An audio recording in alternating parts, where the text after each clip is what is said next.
I didn't mean to fall for him. It was supposed to be casual, just someone to pass the time with, someone to make the days a little less lonely. After years of messy relationships, I promised myself I wouldn't let anyone get too close again. But he had this way of sneaking past my walls without me noticing until it was too late. One minute, we were swapping silly texts and meeting up for drinks after work. The next, I was lying awake at night wondering how someone so unexpected had become so important. He wasn't flashy or smooth. He didn't come at me with grand gestures or well-rehearsed lines. But he was steady. He made me feel safe. In a world full of people playing games, he was refreshingly straightforward. "I like spending time with you," he'd say, with this earnestness that made me believe he meant it. And I guess that's where I made my first mistake, believing him. We started spending more and more time together. Not just dates, but the in-between moments, too. Lazy Sundays watching Netflix. Grocery runs that turned into mini adventures. Texts throughout the day that made even the most boring work meeting feel bearable. I felt myself softening, letting go of the cynicism I'd clung to for so long. For the first time in a long time, I allowed myself to imagine a future with someone. And then, just as easily as he came into my life, he started slipping away. It was subtle at first, little things you wouldn't even notice unless you were paying close attention. He stopped texting me goodnight, canceled a couple of plans here and there. He still showed up, but with less enthusiasm, less warmth. The effortless connection we built started to feel heavy, like I was carrying all of it on my own, dragging something that used to float so easily. I told myself it was just a phase. People get busy, life gets overwhelming, relationships ebb and flow. But as the weeks went on, the excuses piled up, and the space between us grew larger and colder.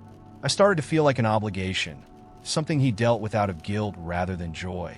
The worst part was how quiet it all was. There were no fights, no arguments, no dramatic moments. Just a slow unraveling, like a thread being pulled from a sweater until there's nothing left but a pile of tangled yarn. I kept waiting for him to say something, to tell me what had changed, but he never did. And every time I tried to ask, he'd say, "I'm just tired," or "It's not you, I swear." But it felt like me. It felt exactly like me. One night, after yet another canceled date, I couldn't hold it in anymore. "If you don't want to do this, just say so." I texted, heart pounding as I hit send. The 3 dots appeared on my screen, flickered for a moment, and then disappeared. No reply, just silence. That silence felt like the final blow. I stared at my phone, waiting for him to say something, anything that would make it make sense. But he didn't, and I knew in that moment that I'd lost him. Not in a sudden, dramatic way, but in the slow, painful way that hurts even more because you can't point to one exact moment where it all went wrong. I cried that night, harder than I'd cried in years. Not because I was heartbroken, at least not in the traditional sense, but because I was exhausted. Exhausted from caring so much about someone who didn't care enough in return. Exhausted from hoping, from trying, from clinging to something that was never really mine to hold on to in the first place. The next morning, I woke up with puffy eyes and a decision. I wasn't going to chase him anymore. If he wanted out, I wasn't going to beg him to stay. So I didn't text him. I didn't call. I went about my day, pretending I didn't feel like I just ripped my heart out and handed it to someone who didn't even bother to hold it properly. Days passed, then weeks. He didn't reach out, and neither did I. I told myself there was closure enough, that his silence was all the answer I needed. But closure is a funny thing. Even when you think you have it, there's always that little voice in the back of your mind, whispering, what if? What if I'd been more patient? What if I'd given him more space? What if I just shut up and accepted whatever little scraps of attention he was willing to give? I hate that voice. I hate how it lingers long after the person is gone. It's been months now, and I still think about him sometimes. Not in a longing way, more like a dull ache, a bruise that hasn't quite faded. I wonder if he ever thinks about me, if he regrets the way things ended, or if I was just another chapter he flipped through on his way to something else. I'll never know, and maybe that's for the best. These days, I've learned to be more careful, not just with who I let in, but with how much of myself I give away. I used to think that love was about opening yourself up, being vulnerable, taking risks. But now I think love is also about boundaries, about knowing when to walk away, even when your heart begs you to stay. I still want to believe in love. I still want to believe that one day I'll meet someone who won't make me feel like I have to fight for their attention. But I also know that I'm done chasing people who don't want to be caught. Life is too short, and my heart is too tired for that kind of nonsense. So, here I am, still standing. A little bruised, a little scarred, but still hopeful. Because as much as it hurts to lose someone, it hurts even more to lose yourself trying to keep them. And I refuse to do that again. Not for anyone. It was the kind of summer where every day felt the same. Hot, lazy afternoons melting into long, aimless nights. I was 19, home from college for the break, and feeling completely adrift. My friend Ben lived just a few houses down, so we spent most of our time at his place, playing video games, drinking cheap beer, and pretending like the future wasn't barreling toward us. Ben's mom, Dana, had always been around, but in that background noise kind of way. She was friendly, sure, always offering us snacks, asking how school was going. But she didn't seem like someone who would stand out. She was in her early 40s, with long auburn hair and a warm smile. The kind of mom you didn't think twice about. Until one day I did. It happened after one of those typical nights at Ben's house. We'd all been hanging out in the backyard, grilling burgers, drinking, and making plans we'd never follow through on. Ben passed out early, face down on the couch, and the others had trickled out one by one, leaving me alone in the kitchen with Dana. It started innocently enough, just the two of us, sitting at the table, finishing off the last of the wine. We talked about everything and nothing, the way you do when the night stretches on, and you're just looking for company. At some point, I told her about how lost I felt, how I didn't know what I wanted to do with my life, how college wasn't turning out the way I thought it would. Dana listened quietly, her brown eyes soft and sympathetic. "You're young," she said. "You've got time to figure it out. Don't be so hard on yourself." She reached across the table and gave my hand a squeeze, and something shifted in the air between us. I don't know if it was the wine or the way her hand lingered on mine just a little too long, but suddenly I was looking at her differently. Not as Ben's mom, but as something else. I told myself it was nothing, just a passing thought. But then she smiled, this slow, knowing smile, and leaned in a little closer. "You've grown up a lot, you know," she said, her voice low and warm.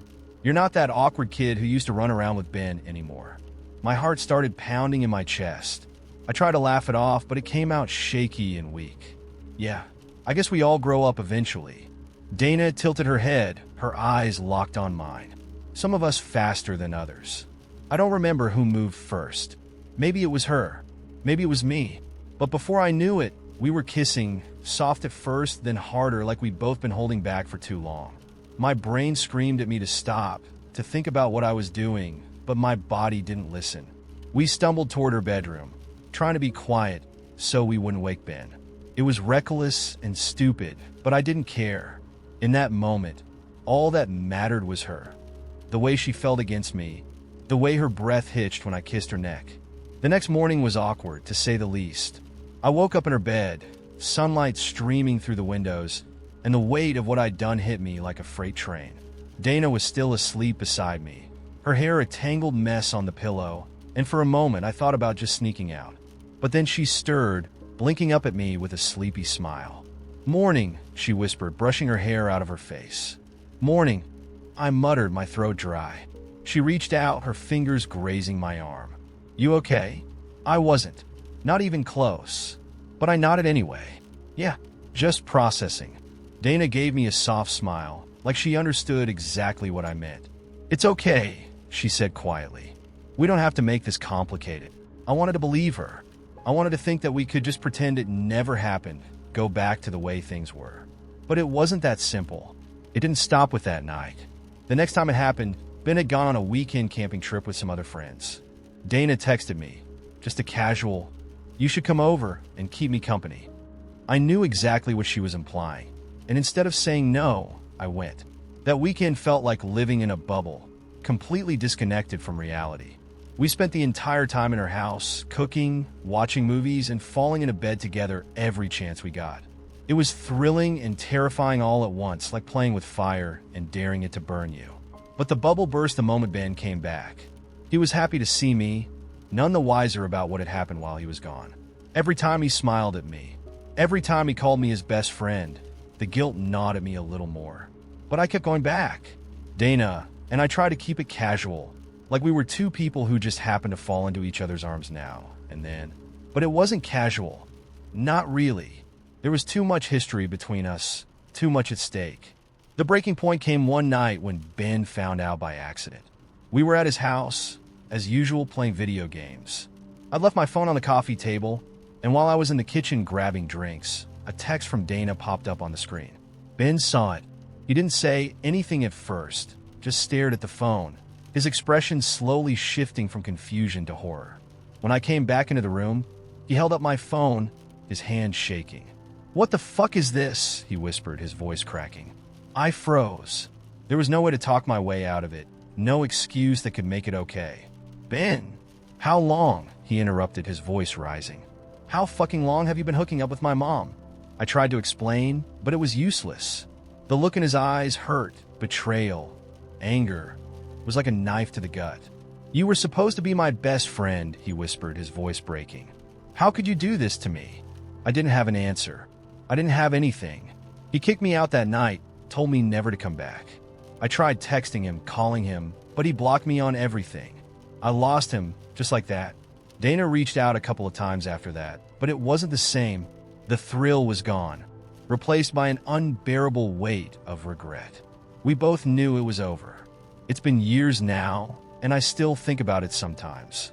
About the night, everything changed. About the friendship I threw away for a few stolen moments. Some mistakes? You can learn from them, move on, grow. But others? They stick with you, like a scar you can't ever fully cover. And this one? It's with me every single day. Looking back, I can't really pinpoint the exact moment things started to fall apart. It wasn't a single event. It was more like erosion. Quiet, slow, and impossible to notice until everything was already washed away. At first, it was little things. He used to send me those stupid thinking of you texts every morning. Usually some dumb meme or inside joke that only we found funny. One day, they just stopped. No explanation, no warning. I didn't even notice right away. I told myself he was busy, distracted. It happens, right? Then came the nights when he'd fall asleep on the couch, his phone clutched in his hand like a lifeline. He used to crawl into bed with me, even if it was late. It didn't matter how tired he was. He'd slide under the covers, wrap himself around me, and sigh like being next to me was the best part of his day. But now, it was just me in the cold side of the bed, night after night. Long day at work, he'd mumble if I asked. I wanted to believe him. God, I wanted to. One night, I came home from a friend's place and found him sitting at the kitchen table, headphones in, scrolling on his phone. When I leaned down to kiss him, he jumped like I caught him doing something illegal. "Jesus, you scared me," he said, pulling out the earbuds. His phone screen lit up, and for a split second, I caught a glimpse of a text conversation before he locked it. "Who were you talking to?" I asked, trying to sound casual. "Nobody," he said too quickly. "Just a group chat." There it was again, that knot in my stomach, the one that had been tying itself tighter every time his phone buzzed and he angled the screen away from me. I didn't push it, not that night, but the knot stayed. It didn't loosen, not even a little. A couple of weeks later, he started dressing better. We were the kind of couple who wore sweatpants around each other without a second thought. So it caught me off guard when he started pulling out the nicer clothes he hadn't worn in ages. "Got a meeting," he'd say, slipping on a watch I'd almost forgotten he owned. Might grab drinks with the guys after. The first time I smiled and told him to have fun. By the fourth time, I couldn't shake the feeling that something wasn't right. I asked him once if everything was okay, if there was anything on his mind. He gave me that same tired smile, the one he'd started using more often, like he was dealing with a child who just wouldn't stop asking questions. "You worry too much," he said. "Nothing's wrong." That's the thing about gaslighting. It's not just about what they say. It's about how they say it, the way they make you feel ridiculous for even asking. I told myself I was imagining things, that I needed to stop being paranoid. But late at night, when the house was too quiet, the thoughts came creeping in. The final straw was the party. A mutual friend's birthday. We were both invited, but at the last minute, he told me he wasn't feeling well. I figured I'd let him rest and went by myself. A couple of hours in, I was scrolling through Instagram between conversations, and that's when I saw a tagged photo of him. He wasn't at home. He was at some bar across town, smiling with a drink in hand, arms slung casually around a woman I didn't recognize. I stared at the photo, trying to make sense of it. My heart raced, not because of the picture itself, but because of the familiarity in his body language. The way he leaned into her, the way she looked at him. That wasn't just a friendly hangout. That was something else entirely. I left the party early, drove home in a daze, and sat in the driveway, gripping the steering wheel like it was the only thing holding me together. I thought about calling him, thought about texting, but instead, I just sat there, staring at the front door, feeling like the ground had crumbled beneath me. I knew. Deep down, I knew. I just didn't want to admit it yet. When I walked inside, his car was already in the driveway. He was home, sprawled on the couch, scrolling his phone like he hadn't just lied to me. "Hey," he said, glancing up for a second before going back to whatever he was doing. "How was the party?" I stood there in the doorway, key still in my hand, wondering how he could be so calm, so normal, when my whole world was tilting sideways. "You said you were sick," I whispered. He looked up again, this time frowning. "Yeah, I was." But then Mike called, and he trailed off, realizing too late that he'd walked straight into his own lie. I didn't say anything. I just stared at him, waiting for him to fill in the silence with some bullshit excuse. He sighed, running a hand through his hair. "It's not what you think," he said, the classic cheater's anthem. My chest felt hollow, like someone had scooped everything out of me. "Then tell me what it is," I said quietly. For a moment, he just sat there like he was weighing his options. Then, slowly, he set his phone down on the coffee table and stood up. "I didn't want you to find out like this," he muttered. And just like that, it was over. No fight, no grand confession. Just a quiet, crumbling end. I didn't cry. Not right away. I think I was too numb to feel anything yet. I packed a bag that night, threw in whatever I could grab, and left without saying another word. I drove to my best friend's place, knocked on her door at midnight, and when she opened it, I just collapsed into her arms. She didn't ask what happened. She already knew. It's been 8 months now, and I'm still picking up the pieces. Some days are easier than others. Some nights, I lie awake, staring at the ceiling, replaying every conversation, every missed sign, wondering how I could have been so blind. But then I remind myself, it's not blindness. It's trust. And there's nothing wrong with trusting the person you love. The problem is when they take that trust and use it against you. I saw him once a couple of weeks ago at the grocery store. He was with someone else, a different girl, new haircut, same fake smile. Our eyes met for a second, and I saw that flicker of recognition. He smiled, gave me a little nod like we were old friends or something. And in that moment, I realized something. I didn't feel angry. I didn't feel sad. I felt nothing, and that's how I knew I was going to be okay. We'd been drinking. Not that it makes a difference. It was going to happen eventually. The drinks just gave us an excuse, a way to pretend it was the alcohol talking instead of the thing that had been sitting between us for years, unspoken and unavoidable. It started like any other night. Just me and Zoe at my apartment, hanging out the way we always did. It wasn't even a special occasion. Just one of those nights when neither of us had anything better to do. She showed up with a bottle of tequila and 2 limes, grinning like she'd already decided we were getting way too drunk. "Ready to ruin your Thursday?" she asked, holding up the bottle. "Born ready." We made tacos, drank way too fast, and ended up on the couch half watching some dumb show we weren't paying attention to. Zoe had her legs draped over mine, the way she always did, and every so often, she'd nudge me with her foot and laugh at some stupid joke I'd made. It was normal. It was us. Until it wasn't. At some point, we stopped pretending to care about the TV and started talking about relationships. The ones that worked, the ones that didn't, the ones that left scars. Zoe told me about her last boyfriend, the one who'd ghosted her after 4 months for personal growth. I told her about the girl I thought I was going to marry, the one who decided she wanted something less complicated. And somewhere between another shot of tequila and another half-hearted joke about being perpetually single. Zoe looked at me and said, "Why didn't we ever try?" It hit me like a punch to the chest, even though I'd been asking myself the same question for years. "I don't know," I said, "because I didn't." "Do you think it would have worked?" she asked, and there was something in her voice, something soft, maybe a little sad, that made my heart ache. "Probably not," I said, even though I wanted to say yes. She smiled, but it didn't reach her eyes. "Yeah, probably not." And then she kissed me.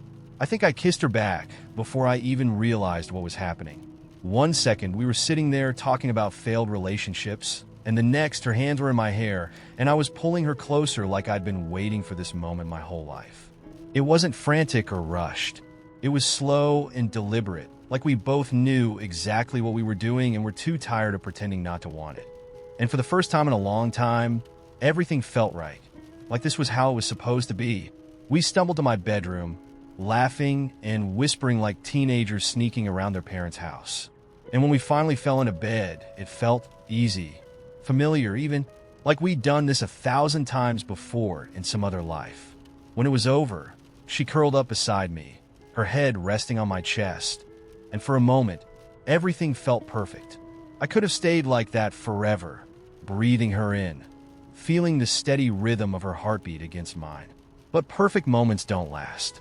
They never do. "This doesn't have to mean anything, right?"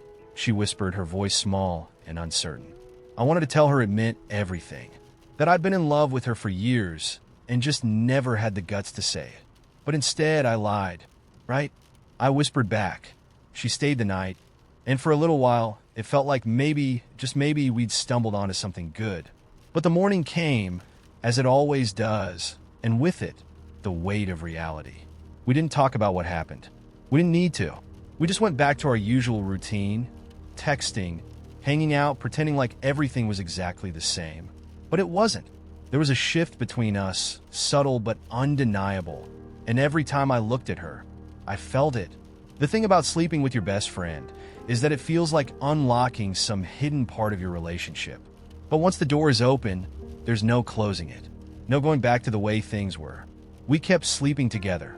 Not every night, but often enough that it became our new normal. And for a while, it was perfect. She was still Zoe, still my best friend, still the person who knew me better than anyone else. But now there was more. Now there were stolen kisses and late-night whispers and mornings spent tangled in each other's arms. But the thing is, I wanted more. I wanted it all. I wanted her to be mine, not just in the moments between the sheets, but in every way that mattered. And the more time we spent together, the harder it became to ignore the fact that she didn't feel the same. It wasn't that she didn't care about me. I knew she did. But Zoe was the kind of person who didn't believe in forever. She believed in the moment, in fleeting connections and temporary happiness. And I, stupid, hopeless romantic that I am, believed in things that lasted. It all came to a head one night, after we'd spent the day together at the beach. We were lying in my bed, her fingers tracing lazy circles on my arm, and I couldn't hold it in any longer. "I love you," I whispered, the words falling out of me like a confession. She went still, completely still, and in that silence, I knew exactly what her answer would be. "I love you too," she said, but not in the way I needed to hear it. I smiled, even though it felt like my heart was breaking in my chest. "Just not like that, huh?" She looked at me, her eyes filled with sadness and regret, and whispered, "I'm sorry." And that was it, the moment I'd been dreading, the one I'd known was coming all along. She stayed the night, but it was different. The next morning, she kissed me goodbye, and we both knew it was the end of us. Not just the sex, but the friendship too. It's been months since that night, and I still think about her. I still miss her. I miss the way she used to make me laugh, the way everything felt easier when she was around. But most of all, I miss the version of me who believed that love could fix anything. People always say that sleeping with your best friend is either the best thing you'll ever do or the biggest mistake of your life. For me, it was both. For a little while, I had everything I ever wanted. And then, just like that, it was gone. Would I do it all over again? Honestly, I don't know. Part of me wishes I'd never kissed her, never crossed that line. But another part of me is grateful for the late-night conversations, the stolen moments, the chance to love her, even if only for a little while. Because some people, no matter how much you want them to stay, are only meant to be temporary. And maybe that's okay. Maybe some loves aren't meant to last. Maybe they're just meant to teach us something about ourselves before they leave. And maybe, in the end, that's enough. It started with a simple mission: buy a birthday card. Should have been easy, right? I had one job: find a nice card, sign my name, and drop it off at my friend's party later that evening. But somehow, 5 minutes into the stationery aisle, I realized I was in way over my head. There were so many options. Funny cards, heartfelt cards, cards with glitter that I knew would haunt me for days. Some had poems inside that felt way too deep for someone I only text memes to. Others were so generic, they might as well have read "Happy Birthday" from someone who forgot until 5 minutes ago. And then there were the ones that tried to be quirky but missed the mark, with jokes like, "Hope your birthday is as awesome as your Wi-Fi connection." What does that even mean? I picked up one card that had a cat wearing sunglasses on the front. The inside just said, "Stay cool." It felt like the kind of card you give someone when you've run out of words but still need to participate in society. I held it for a moment, wondering if this was who I'd become, a person who gives cat cards with no context. I put it back and kept browsing, feeling the clock ticking down. The birthday party was in 2 hours, and I still needed to pick up a gift bag because showing up with just the card felt weird. But the more I looked, the more the cards all started blending together into one weird blur of puns, glitter, and recycled jokes. A woman next to me was flipping through cards with the precision of someone on a mission. She had that focused, "I've done this before" energy, pulling cards off the rack, skimming them, and tossing them back like a pro. I envied her. She probably bought cards for every occasion: birthdays, anniversaries, maybe even Arbor Day. Meanwhile, I was paralyzed by indecision, trapped between "stay cool" and "you don't look a day over fabulous." I sighed and picked up a new one, hoping for a spark of inspiration. It was one of those pop-up cards with paper flowers that exploded out when you opened it. It was cute, sure, but felt a little too much, like I was trying to make up for a decade of missed birthdays in one shot. I could already picture my friend opening it and saying, "Wow, this is a lot." Eventually, I grabbed the least offensive option, a simple card with a cake on the front and "Hope it's sweet" written inside. It wasn't clever, but it got the job done. Or so I thought. On the way to the checkout, I passed a shelf with candles shaped like dinosaurs. And that's when it hit me: I should have bought the funny card. My friend has the sense of humor of a 5-year-old. She doesn't want heartfelt or sweet. She wants ridiculous. She'd definitely prefer a cat in sunglasses over a generic cake. What was I thinking? So, naturally, I turned around and sprinted back to the card aisle like I was on a game show. The cat card was still there, waiting for me, smug in its simplicity. I grabbed it, holding both cards in my hands, now stuck with the impossible choice between sweet and stupid. That's the thing about small decisions. They always seem bigger in the moment. It wasn't just about a card anymore. It was about making the right choice. Like somehow, this birthday card was a reflection of my competence as a human being. Did I want to seem sincere or funny? Sentimental or casual? Did any of this even matter? The woman from earlier glanced at me as I stood there, holding both cards like a fool. "Tough call," she asked, with the sympathetic smile of someone who'd seen things. Like me unraveling over a $4.99 birthday card. Yeah, I admitted feeling ridiculous. "It's a big decision." She laughed, not unkindly. "Just pick the one you'll regret less." That felt like oddly profound advice for the card aisle. So I went with the cat. It was dumb and silly and exactly the kind of thing my friend would appreciate. I tossed the sweet cake card back onto the shelf and headed to the checkout, feeling strangely triumphant, like I'd solved a problem that mattered, even if it really didn't. The cashier scanned the card without comment, which I appreciated. I always feel weird buying cards, like the cashier is silently judging my choice. But this guy didn't seem to care.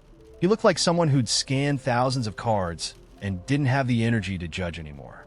I swiped my card, grabbed the receipt, and headed to the car with a strange sense of accomplishment. On the way to the party, I stopped by a convenience store to grab a gift bag and a couple of candy bars to toss inside. I told myself it was a thoughtful addition, but really it was just an excuse not to show up with only the card. I shoved the cat card into the bag, threw in the candy bars, and tied it shut with a piece of ribbon I found in the glove compartment. It wasn't perfect, but it would do. The party itself was exactly what I expected. Loud, chaotic, and full of people I kind of knew, but didn't really know well enough to talk to. I hovered near the snack table, eating chips and avoiding eye contact, waiting for the right moment to hand over my gift without making it a big deal. When I finally gave it to my friend, she laughed as soon as she pulled out the card. "A cat in sunglasses?" she said, grinning. "This is perfect." And just like that, it was worth it. The indecision, the sprint back to the card aisle, the weird existential crisis over stationery, it all paid off in that one moment. She loved the card, maybe more than the candy bars. Later that night, as I sat in my car, waiting for the engine to warm up, I thought about how stupidly complicated small things can feel sometimes. How we tie ourselves in knots over choices that, in the grand scheme of things, don't really matter. But maybe that's just part of life, trying to make the right call, even when the stakes are small and the outcomes are silly. I drove home feeling lighter, the kind of lightness that only comes from realizing that most of the pressure we put on ourselves is entirely unnecessary. And that sometimes the dumbest decisions, like choosing a cat card, are the ones that turn out just right. I never thought I'd make a complete fool of myself trying to hit on someone at a dog park. But hey, life's full of surprises. It all started because I decided, on a whim, that my dog Baxter needed more social interaction. Or at least, that's the excuse I gave myself. Truthfully, I just wanted to get out of my apartment for once and maybe meet someone. You know, the kind of meet cute you see in rom-coms where two people's dogs get tangled up in their leashes. They lock eyes and bam, instant chemistry. Spoiler, that is not what happened. So there I was on a Saturday morning, standing awkwardly by the dog park gate, already regretting my life choices.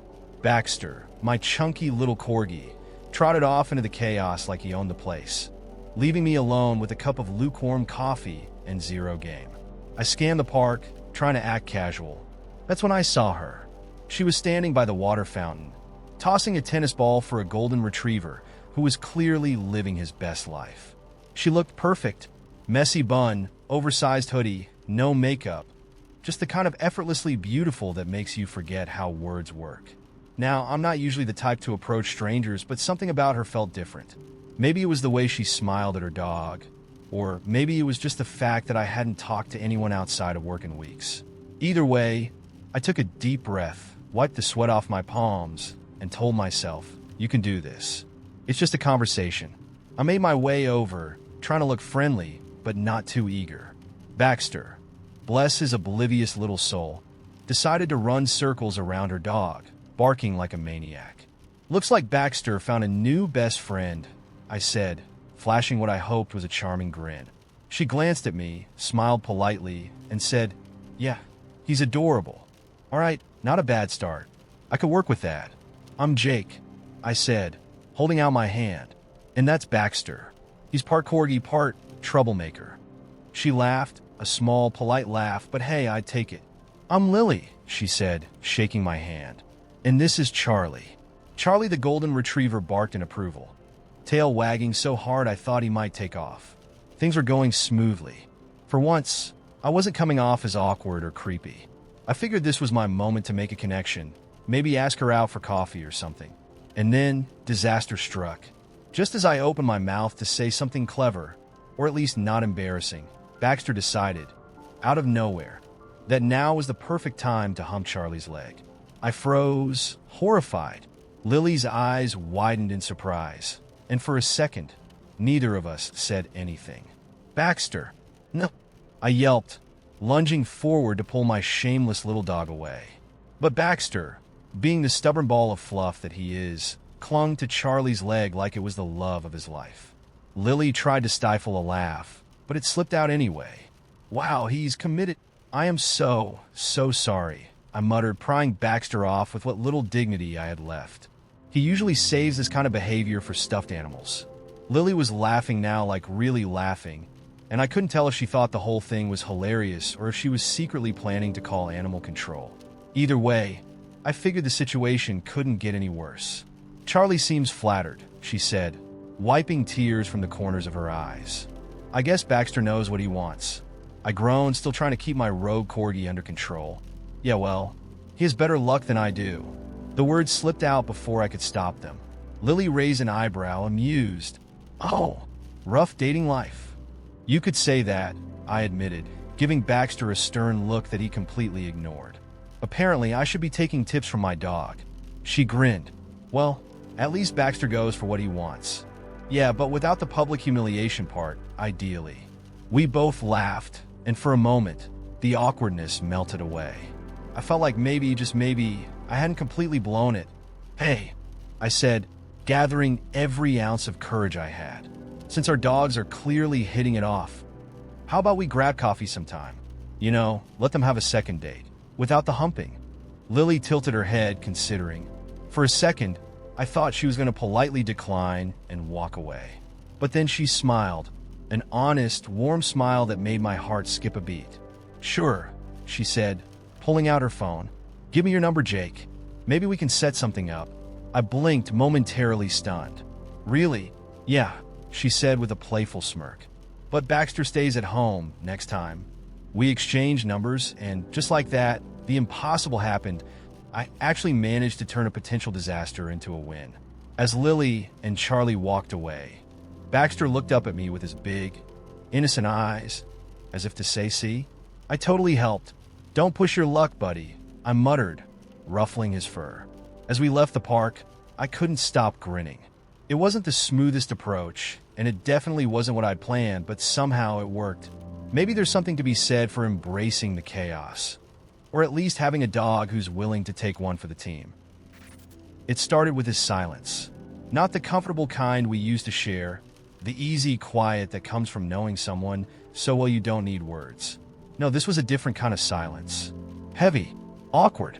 Like every word I said was a burden he couldn't wait to put down. Conversations that used to flow effortlessly became a chore. I'd ask how his day was, and he'd mumble something vague, already lost in his phone before I even finished the question. I tried to tell myself it was just a phase. We've been together for nearly 4 years, and relationships go through rough patches, right? But this wasn't a patch. It was a full-on drought. The warmth was gone, replaced by indifference I couldn't quite understand. The distance grew in small ways, like him coming to bed later and later. He said he was working on something for a friend, but when I asked what, he'd shrug and say, just helping with some stuff. It didn't make sense. He wasn't the kind of guy who stayed up late unless there was a new game to binge, and I hadn't seen his PlayStation on in weeks. Then there was the way he suddenly became obsessed with privacy. His phone used to sit around the house like a stray cat. Wherever he dropped it, it stayed. Now, it was glued to him at all times. If I so much as glanced in its direction when it buzzed, he'd swipe it up faster than I could blink. It's just work, he'd say, too casually. But no one at work texts you at midnight, right? I told myself not to overthink it. People need privacy, and maybe I was being a little paranoid. But paranoia has a funny way of digging in, even when you don't want it to. One night, I noticed he'd added a new passcode to his phone. That stung more than I cared to admit. I asked about it, trying to keep my voice light, and he gave me that same tired look I'd come to dread. It's not a big deal, he said. Everyone locks their phone these days. I smiled, nodded, and let it go. But inside, something cracked. It's not just the lies that hurt. It's the way they make you question your own sanity. Every time I felt the knot in my stomach twist tighter, I told myself I was being crazy. I even Googled things like how to stop being insecure in a relationship. Yeah, that's where I was. The breaking point came on a Sunday. We were supposed to spend the day together, brunch, maybe a walk in the park, just something easy. But at the last minute, he said he had to run an errand. Won't be long, he promised, already halfway out the door. Hours passed. No call, no text. Just me sitting on the couch, waiting like an idiot. When he finally came home, he was smiling. Smiling. Like everything was perfectly normal. He had that same faint scent on him. The one I couldn't place, like perfume and guilt mixed together. I didn't even ask where he'd been. I just looked at him and said, "Who is she?" His smile faltered for just a second, just long enough for me to see the truth slip through. Then he laughed. Actually laughed. "What are you talking about?" he said, shaking his head like I just told a bad joke. "You've lost your mind. That's the thing about gaslighting. It's so smooth, so subtle, that even when you know the truth, you start to doubt yourself. But I was done doubting. I stared at him, my heart pounding in my chest, and said it again. "Who is she?" He sighed, rubbing his face like I was exhausting him. "You're being ridiculous," he muttered, turning away. "I can't deal with this right now." That was it. No epalegi, no dinaye. Just deflection like I was the problem. I stood there, hands shaking, realizing that the man I loved wasn't going to give me the truth. I'd have to find it myself. The next morning, I made coffee, kissed him goodbye like everything was fine, and waited for him to leave for work. The second he was out the door, I grabbed his tablet. He'd forgotten to lock it, and it was synced to his phone. I felt sick as I opened the messaging app, half hoping I wouldn't find anything. But there it was. Her name was Emily. The messages were all there, staring back at me like an open wound. Plans to meet, late-night conversations, photos. The kind of photos you can't unsee. My heart shattered as I scrolled through weeks of their lives. Lives they'd been living behind my back while I sat at home, wondering why he didn't laugh at my jokes anymore. When he came home that night, I didn't confront him right away. I let him sit through dinner, let him talk about his long day at work, watch him lie to my face with the ease of someone who'd been doing it for months. After we cleared the dishes, I set the tablet on the counter in front of him, open to their messages. For the first time in weeks, he looked genuinely surprised. "I can explain," he stammered, reaching for me. I stepped back, out of reach. "Don't." My voice was calm, calmer than I felt. "I don't want an explanation." He opened his mouth, closed it, and then just stood there, staring at me like a deer caught in headlights. I realized in that moment that he wasn't sorry for what he did. He was just sorry he got caught. I packed my things that night. I didn't cry. Not until I was in my car, parked 2 blocks away with the engine off, staring at the road ahead and realizing I had no idea where I was going. It's been 5 months since I left. Some days, I still wake up and forget that he's not beside me. I still roll over, expecting to see him scrolling through his phone, waiting for me to wake up. But he's not there. And every time I remember why, it gets a little easier to breathe. I ran into him last week at the grocery store. He was with someone new. A blonde girl, laughing at something he said. For a second, our eyes met, and he gave me a small, almost apologetic smile. I just stared at him, feeling nothing. No anger, no sadness. Just nothing. And that's how I knew I'd finally moved on. Because when someone betrays you like that, the hardest part isn't leaving. It's learning to live without the weight of what they did. And I'm finally there. I didn't expect to cry at the DMV, but there I was, standing in front of a bored clerk with a plastic tub of old license plates in my hands, trying to keep my shit together. It was supposed to be a simple errand, drop off Dad's car registration, hand in the plates and get out. Just one more item on the endless list of things no one tells you about when someone dies. The clerk, a woman with tired eyes and a name tag that said Karen, glanced at me over the rim of her glasses. "You're returning the plates?" "Yeah," I said, clearing my throat. "They were my dad's." She nodded like she heard stories like this all the time, which she probably did. People filing paperwork, closing accounts, and ticking boxes to erase someone's existence from the system. She took the plates from me without looking, stacking them on the counter with a dull clink. "Was he the primary owner of the vehicle?" she asked, fingers hovering over her keyboard. "Yeah," I said, gripping the edge of the counter. "It was just him." Karen clicked her keyboard with the dispassion of someone whose job was to make the hardest parts of other people's lives feel like transactions. "Sorry for your loss," she said, her tone flat and practiced. It hit me then, the absurdity of it all. The DMV lady, saying sorry while canceling plates like she was processing a parking ticket. The fact that I was standing in this fluorescent-lit purgatory, holding the last bits of evidence that my dad's car even existed. I laughed. Not a happy laugh, but the kind that catches you off guard, sharp and a little bitter. Karen gave me a puzzled look, like she wasn't sure if I was okay or about to lose it. "You good?" she asked, raising one eyebrow. "Yeah," I muttered, wiping my face quickly. "Are you fine?" Except I wasn't fine. Not really. But how do you explain to a stranger that handing over a pair of license plates feels like closing a door you weren't ready to close?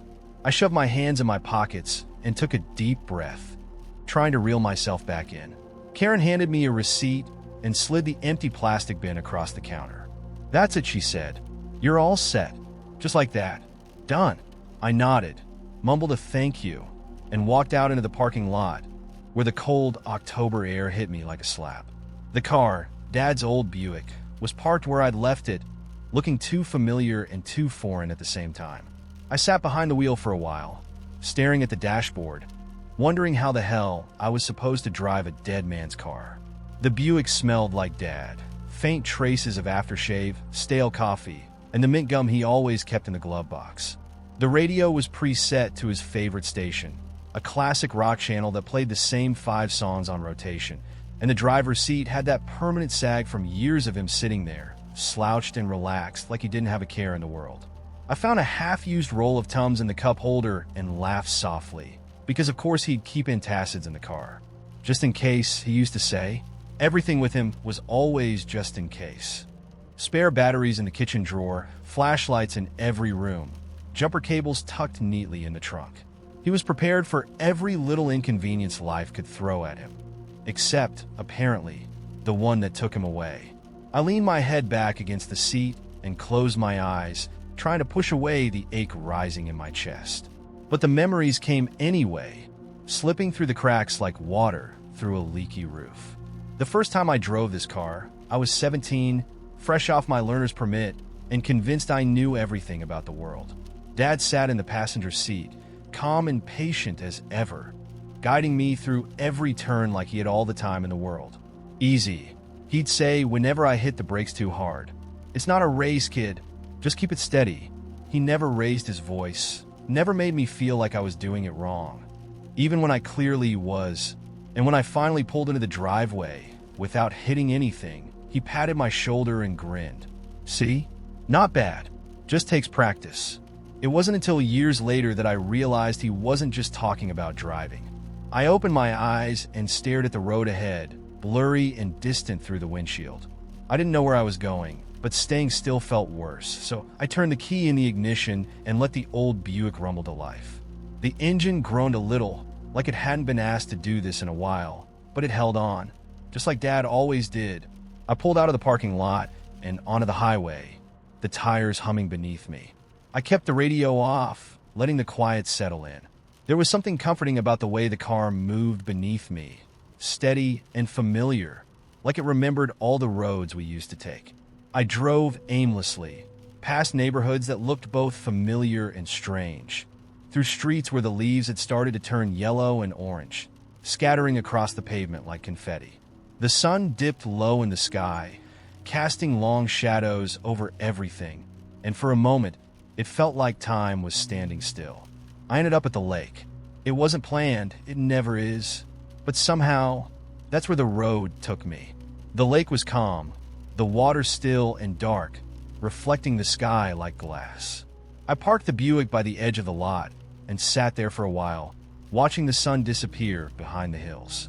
This had been Dad's favorite spot, the place he always brought me when things felt too big, too heavy to carry. Whenever life gets too loud, he'd say, "Just come here and let the quiet do the work." I never really understood what he meant until now. I got out of the car and stood by the water's edge, hands shoved deep into my jacket pockets. The air smelled like pine and wet earth, sharp and clean in a way that made my chest ache. I wanted to say something to him, to the sky, to whatever version of Dad still existed in the memories that lingered here. But no words came, so I just stood there listening to the quiet, waiting for it to do whatever work it needed to do. After a while, the sky grew darker, and the first stars blinked into view, scattered across the horizon like they were daring me to figure out which ones I remembered from childhood. I stayed until the cold started to bite at my fingers, and then I got back in the car. The Buick rumbled to life again, as steady as before. I sat behind the wheel for a moment, gripping the steering wheel, and then I whispered, "Thanks, Dad." It wasn't much, but it felt like enough. I drove home with the windows down, the cool night air rushing through the car, carrying with it the scent of pine and possibility. And for the first time in a long time, I didn't feel lost, just in motion, and that I decided was enough. I was 21, going through one of those rough patches where everything feels like it's falling apart. My girlfriend and I had just broken up. I'd flunked a couple of classes, and the only thing keeping me sane was crashing at my buddy Tom's house whenever things got too heavy. His place had always been a second home to me, and his mom, Sarah, was the kind of person who made everyone feel welcome. She was warm, funny, and sharp. Always had this way of making you feel like she understood you even when you weren't saying much. She wasn't conventionally hot, but there was something about her. Maybe it was the confidence, or the way she carried herself, or just the fact that she didn't try too hard. I never thought about it too much. I mean, she was Tom's mom. That was a hard line I wasn't supposed to cross. Until I did. It happened one night after Tom had gone out on a date, leaving me alone in the house with Sarah. I was sitting at the kitchen table, nursing a beer, trying to distract myself from the mess my life had become. She came in, poured herself a glass of wine, and sat down across from me. "You doing okay?" she asked, her voice gentle but direct. I shrugged. "Not really." She gave me a sympathetic smile, the kind that said, "I've been there too." "Breakups are rough," she said, taking a sip of her wine. "But you'll get through it. You just need time." We sat in comfortable silence for a while, the kind that only comes when you don't have to pretend everything's fine. Eventually, we started talking about life, relationships, all the things I'd been bottling up for weeks. "I feel like I'm just stuck," I admitted, swirling the last bit of beer in my bottle. "Like nothing I do is working out." Sarah reached across the table and gave my hand a squeeze. "You're too hard on yourself," she said softly. "You got a good heart. You'll figure it out." Her hand lingered on mine a moment longer than necessary, and that's when it happened. That shift, the one where the air between two people changes, becomes something heavier, more dangerous. I knew I should have let go, should have made an excuse to leave. But I didn't. Instead, I stayed. Her thumb brushed over my knuckles, and I looked up, meeting her gaze. There was something in her eyes, something warm and curious and daring. My heart started racing, and before I could stop myself, I leaned in and kissed her. To my surprise, she kissed me back. It wasn't a tentative kiss. It was confident, certain, like we both knew exactly what we were getting into and had decided not to care. My hands found her waist, pulling her closer, and the next thing I knew, we were stumbling toward the couch, trying to keep quiet so the neighbors wouldn't hear. It was messy and intense, and when it was over, we just lay there, catching our breath in the dim light of the living room. Sarah rested her head on my chest, her fingers tracing lazy patterns on my skin. "This probably wasn't the smartest thing we've ever done," she whispered, a hint of amusement in her voice. "No," I agreed, my heart still pounding. "Probably not." We both knew it was a bad idea. We both knew it couldn't happen again. But when she kissed me one last time before I left that night, I knew, deep down, that it wasn't over. And it wasn't. Over the next few weeks, we found excuses to be alone together. A quick coffee here, a late-night chat there. Every time we told ourselves it would be the last, and every time, we ended up tangled in each other again. It was intoxicating, reckless, thrilling, and absolutely doomed from the start. The guilt gnawed at me every time I saw Tom, especially when he talked about how grateful he was to have me around. "You're like family," he said one night, throwing an arm around my shoulder. "I don't know what I'd do without you." It felt like a punch to the gut, but I kept going back. The breaking point came one evening when Tom invited me over for dinner. We were halfway through eating when his phone buzzed with a notification. He glanced at the screen, then gave me a weird look. "Hey," he said slowly. "Why is my mom texting you?" My stomach dropped. I tried to play it off, but Tom wasn't buying it. His eyes narrowed, suspicion creeping across his face like a storm cloud. "You too?" His voice trailed off, but the look in his eyes told me he already knew the answer. "Tom!" He pushed his chair back so hard it nearly tipped over. "Are you fucking kidding me?" he shouted, his voice cracking with disbelief and rage. I scrambled to explain, but there was nothing I could say that would make it right. "You were supposed to be my best friend," he shouted, his fists clenched at his sides. "How the hell could you do this to me?" The look on his face, hurt, betrayed, disgusted, was unbearable. He stormed out of the house, leaving me standing there in the wreckage of everything I'd just destroyed. Sarah tried to smooth things over, but it was useless. Tom blocked me on everything, phone, social media, the works. I didn't blame him. I wouldn't have forgiven me either. As for Sarah, things fizzled out soon after that. The thrill was gone, replaced by an unbearable weight of guilt and regret. We stopped texting, stopped meeting. It just ended. It's been a few years now, and I still think about that summer. About the moment I could have walked away, but didn't. About the friendship I threw away for something that was never meant to last. Some mistakes? You can learn from them. Move on even. But this one? This one left a scar so deep, I don't think it'll ever fade. It wasn't supposed to turn into anything. I told myself that over and over the entire night. It was just supposed to be drinks, some light flirting, and maybe a ride home with the buzz of alcohol keeping me company. But then, there he was. I noticed him halfway through my second drink, sitting at the far end of the bar with a casual slouch, like he owned the place, or at least like he was comfortable enough not to care who did. His jeans were just the right kind of worn in, and his hoodie had a hole near the cuff, the kind of detail that makes someone seem more real, more approachable. We made eye contact, and something in the way his lips curled into a crooked smile told me he was thinking the same thing I was. This night could get interesting. I didn't wait for him to come over. I slid off my bar stool, sauntered up to him with the confidence that only 2 gin and tonics can provide, and said, "You look bored." He raised an eyebrow, clearly amused. "And you look like trouble." That was all it took. 5 minutes later, we were tucked into a booth at the back, talking like we'd known each other for years. It was easy, too easy.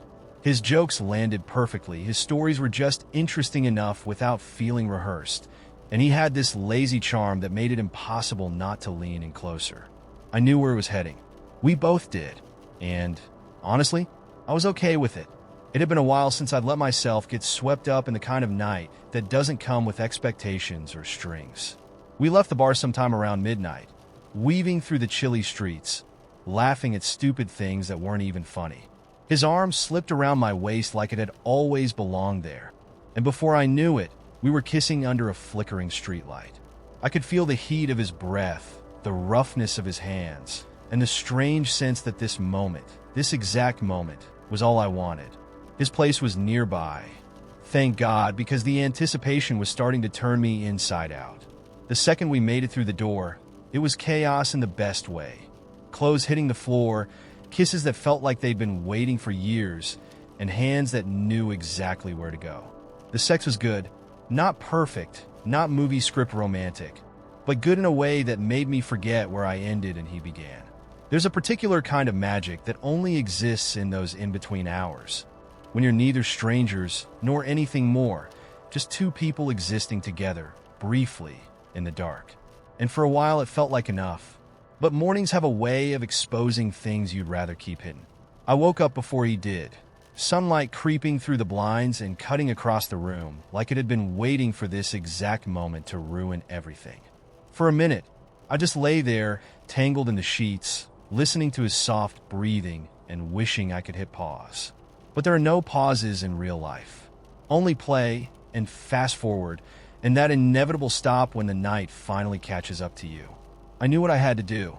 I slipped out of bed, tiptoeing across the room to gather my clothes. It's funny, no matter how many times you do it, sneaking out always makes you feel ridiculous.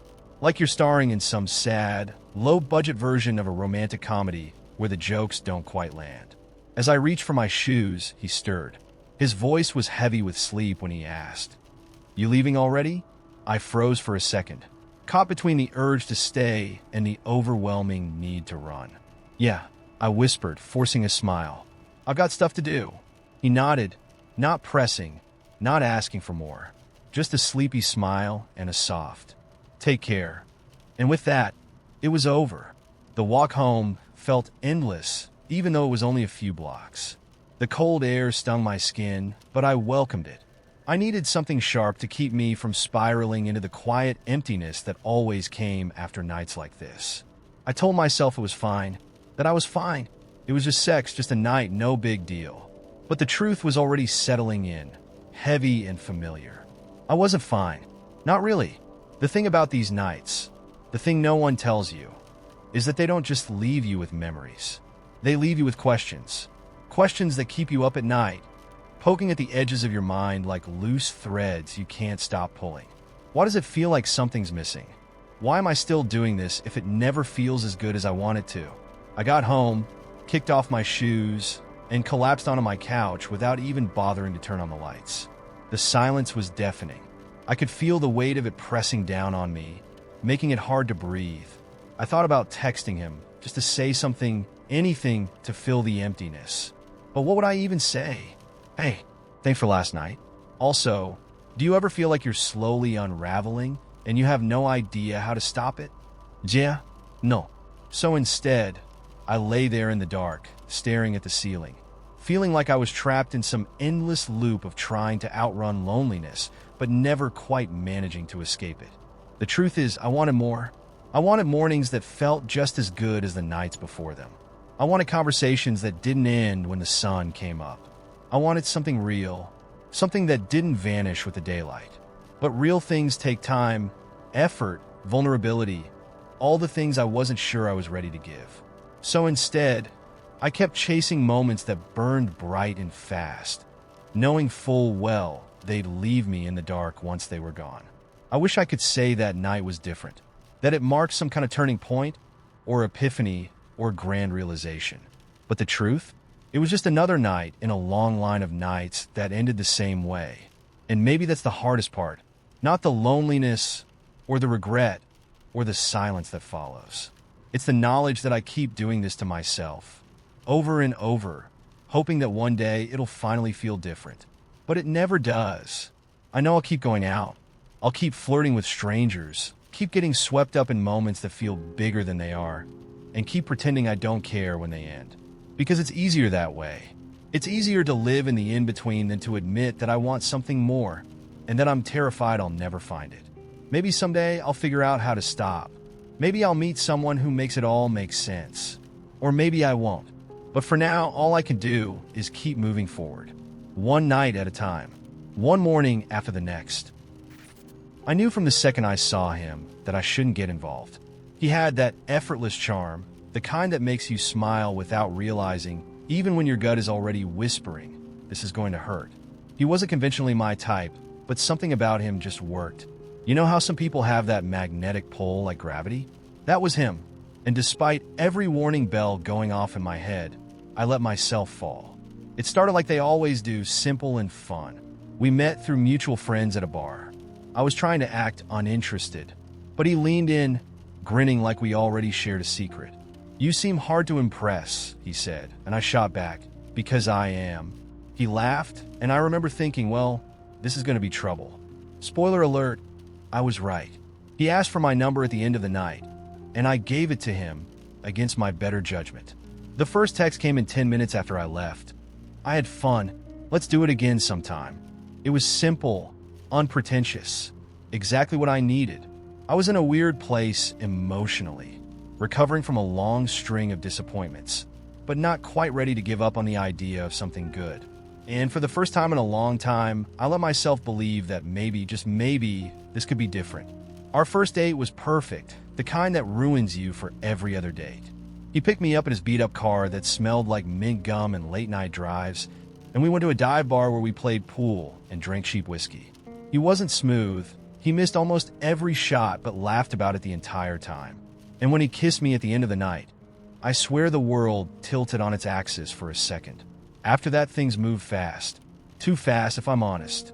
He texted me every morning, called me before bed, sent me dumb memes throughout the day that made me laugh out loud at work.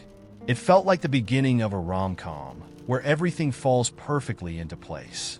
But life isn't a rom-com, and I should have known better than to think things would stay that easy. The cracks started showing about a month in. Nothing dramatic, just little things that gnawed at me quietly. He'd make plans, then cancel last minute with vague excuses. Something came up. I'm swamped at work. I told myself not to take it personally, but it's hard not to, you know? When someone pulls back, even just a little, it messes with your head. You start questioning everything. Then there were the times he'd go completely silent for days. No texts, no calls, nothing. When I'd finally hear from him, he'd act like nothing was wrong. "Sorry, babe. Just needed to unplug." And I'd let it go, because I didn't want to seem needy or pushy. I told myself that everyone has their off days, that relationships aren't perfect, and sometimes you just have to be patient. But patience has limits, and I was getting dangerously close to mine. The turning point came on a Friday night. We had plans, dinner and a movie, nothing fancy. I spent the whole day looking forward to it, trying on outfits, doing my hair, that sort of thing. But an hour before we were supposed to meet, he sent a text. "Can we rain check?" Not feeling great. I knew I should have been understanding. I knew the right thing to do was to say, "Of course, feel better." But instead, I stared at my phone, feeling this crushing wave of disappointment. I texted back, "Sure, no worries." But inside, I was anything but fine. It wasn't just the cancel plans. It was the pattern, the way he kept pulling me in only to push me away the moment I started getting comfortable. It was like dancing with someone who kept changing the music, leaving me to stumble in the silence. That night, I did something I hadn't done in a long time. I cried. Not because I was heartbroken. No, it wasn't even about him, really. It was the weight of all the times I'd been let down before. All the times I'd opened my heart, only to have someone drop it like it was nothing. It felt like every disappointment, every ghosted conversation, every broken promise had caught up with me at once. The next morning, I decided I needed answers. I wasn't going to sit around waiting for the next excuse, the next silent treatment. So I called him. Not a text, not a passive-aggressive emoji, an actual call. It rang 4 times before he answered. "Hey," he said, like everything was normal. Like I wasn't sitting there clutching my phone with sweaty hands, wondering if I was about to get my heart handed back to me in pieces. "Can we talk?" I asked, trying to keep my voice steady. He hesitated. "Sure. What's up?" I took a deep breath. "I just need to know where your head's at. This back and forth thing, it's confusing. If you're not into this, just tell me. I can handle it. I just need honesty." There was a long silence on the other end. I could hear him breathing, could practically feel him weighing his options, whether to tell me the truth or offer another excuse. Finally, he said, "I really like you. I do. I don't know if I can give you what you're looking for right now." And there it was, the truth, plain and simple. I knew it was coming, but hearing it still felt like getting the wind knocked out of me. "Okay," I whispered, my voice barely audible. "Thanks for being honest." He mumbled something about staying friends, but we both knew that wasn't going to happen. You can't go back to being casual after you've crossed that invisible line where feelings get involved. I hung up and sat there for a long time, just existing. I wasn't angry. I wasn't even sad, really. Just numb. Like all the emotions had drained out of me, leaving behind this empty, hollow space. In the days that followed, I tried to move on. I deleted his number, unfollowed him on social media, and told myself I was fine. But healing isn't linear, and every now and then, I catch myself scrolling through our old messages, wondering where it all went wrong. I wish I could say I learned some grand lesson from the experience, that I came out the other side wiser and stronger. But the truth? I'm just tired. Tired of getting my hopes up, tired of opening myself up, only to be let down again. It's exhausting, constantly trying to read people's minds, trying to figure out where you stand with someone who won't even stand still long enough to tell you. But even after all that, I still hope. I hate that I do, but I can't help it. Because despite everything, there's a part of me that believes in love. That believes maybe, just maybe, the next person won't pull away when things get real. That one day, I'll meet someone who stays. Until then, I'll keep going. I'll keep trying. Because as much as it hurts to fall, it hurts even more to stop believing. And I'm not ready to give up. Not yet. It was a Tuesday when I got the text from Emily. "Hey, you around? Can I come crash for a bit?"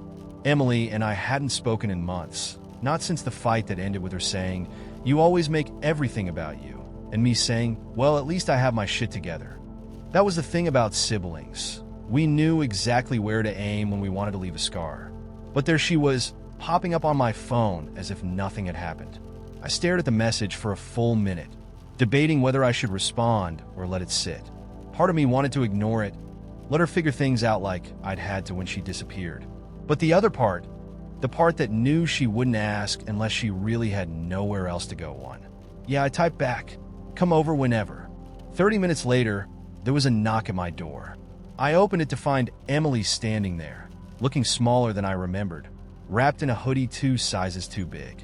Her hair was pulled into a messy bun, and she was carrying a backpack slung over one shoulder. She looked exhausted, like the road had been too long and she was finally running on empty. "Hey," she said, offering me a weak smile. "Hey." I stepped aside to let her in. She dropped her backpack by the couch and stood there awkwardly, shifting her weight from one foot to the other. For a moment, neither of us knew what to say, as if we were meeting for the first time instead of picking up after months of silence. "Thanks for letting me crash," she muttered, her voice low. "Yeah, of course," I said, even though I wasn't sure I meant it. She sat down on the edge of the couch and pulled her hoodie tighter around herself, like she was trying to disappear.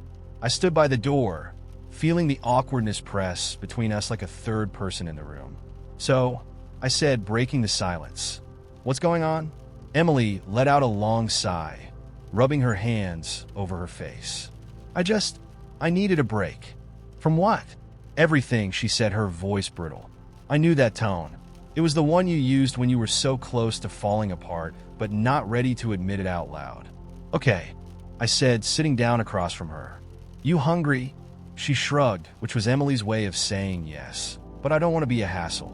I got up, rummaged through the fridge, and found the leftover Chinese takeout I'd been meaning to throw out but hadn't. I set it on the table between us. "It's not much, but it's perfect," she whispered, and for the first time since she walked in, she looked like she might cry. We ate in silence, chopsticks clicking softly against the takeout containers.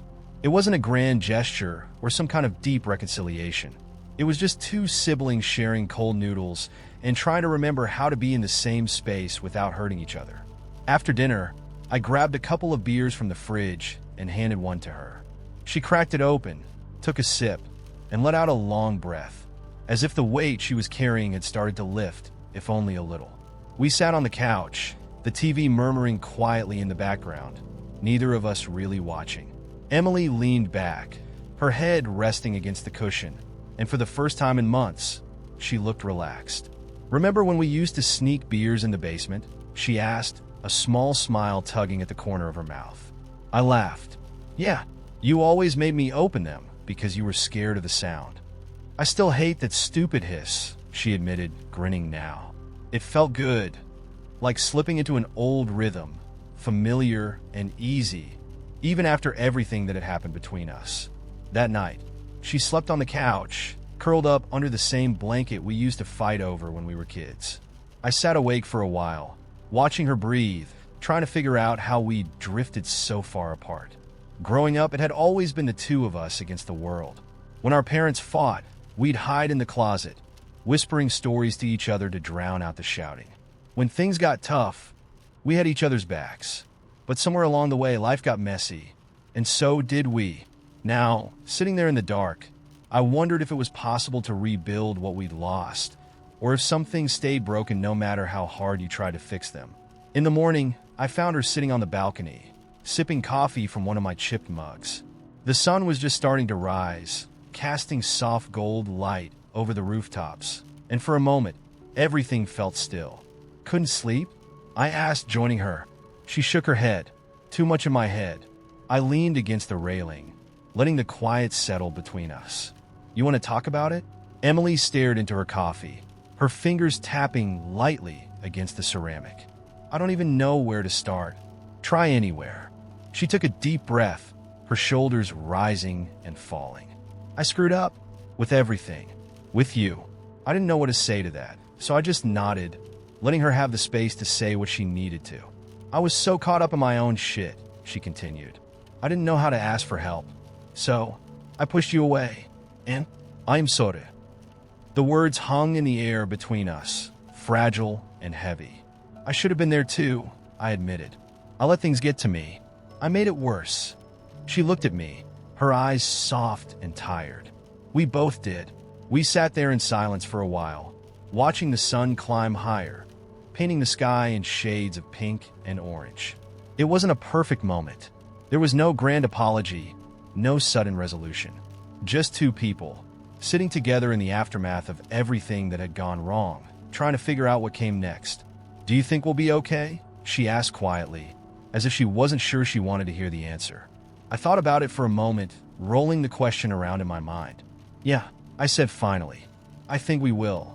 She smiled, a real smile this time, and it felt like the first step towards something new. Maybe not a clean slate, but something close enough. And for now, that was enough.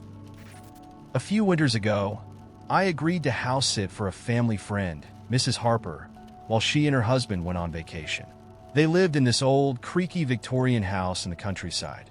A bit rundown but charming in that antique way, with high ceilings, narrow hallways, and rooms filled with heavy, ancient furniture. She offered me good money to stay for a week, and I figured, why not? It was an easy gig. All I had to do was water the plants, feed the cat, and keep the place from burning down. When I arrived, Mrs. Harper gave me a quick tour, running through the usual "don't let the pipes freeze" and "be careful with the old stove" instructions. As she walked me through the dimly lit hallways, she mentioned one last thing almost offhandedly. "The attic door sticks sometimes, but just ignore it. We never go up there anyway." Then she gave me the keys, a grateful smile, and they were off. The first night was quiet, eerily so.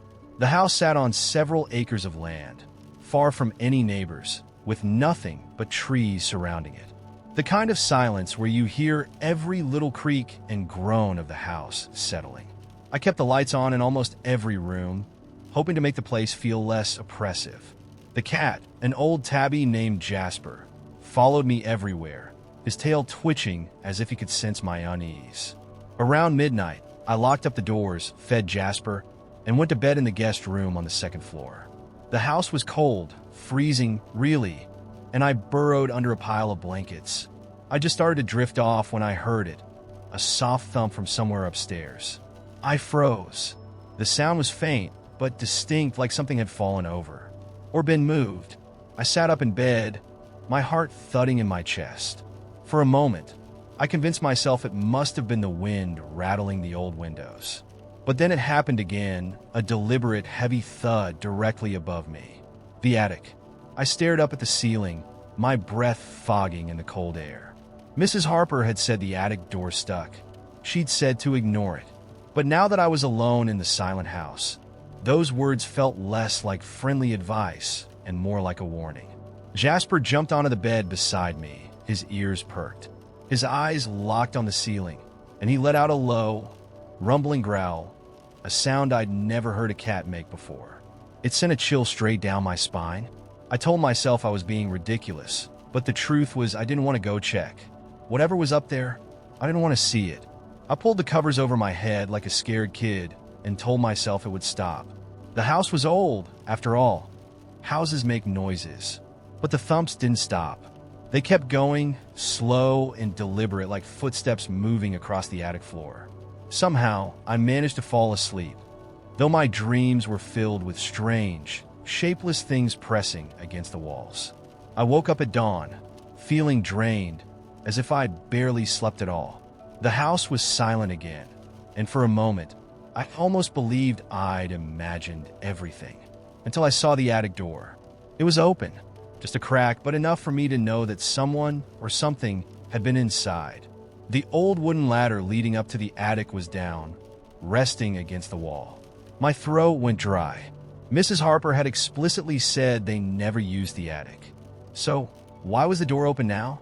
Jasper hissed at the door, his fur bristling along his back. My whole body felt heavy with dread, like I was rooted to the spot, but I knew I had to check. I had to know what was up there. I grabbed a flashlight from the kitchen drawer, heart pounding in my chest, and slowly climbed the ladder, each step creaking loudly in the silence. The air grew colder the higher I went, and the smell of dust and old wood filled my nostrils. When I reached the top, I shone the flashlight around the attic. It was exactly what you'd expect: dusty trunks, broken furniture, old picture frames. Nothing seemed out of place, except for one thing: a chair. It was an old wooden rocking chair, sitting in the middle of the attic floor. And it was rocking, slowly, back and forth, as if someone had just been sitting in it and stood up the moment I climbed the ladder. My breath caught in my throat. I scanned the rest of the attic with the flashlight, but there was no one there. Just the rocking chair, creaking softly in the still air. I backed away slowly, my skin crawling. As I turned to climb back down the ladder, I noticed something carved into the wall near the attic door. Words scratched deep into the wood, as if by someone with shaking hands. "Don't let it out." I didn't stop to think. I climbed down the ladder as fast as I could and slammed the attic door shut, shoving a chair underneath the latch to hold it closed. My hands were shaking so badly I could barely lock it. Jasper hissed at the door, his tail puffed up like a bottle brush. I grabbed my phone and tried to call Mrs. Harper, but of course, no signal. I paced the kitchen, my heart racing, trying to figure out what to do. Every few minutes, I glanced toward the attic, half expecting the door to swing open again. The rest of the day passed in a blur. I avoided the second floor altogether, spending most of my time in the kitchen with Jasper at my feet. When night fell, the house grew colder, and the feeling of being watched returned, stronger than before. I didn't sleep that night.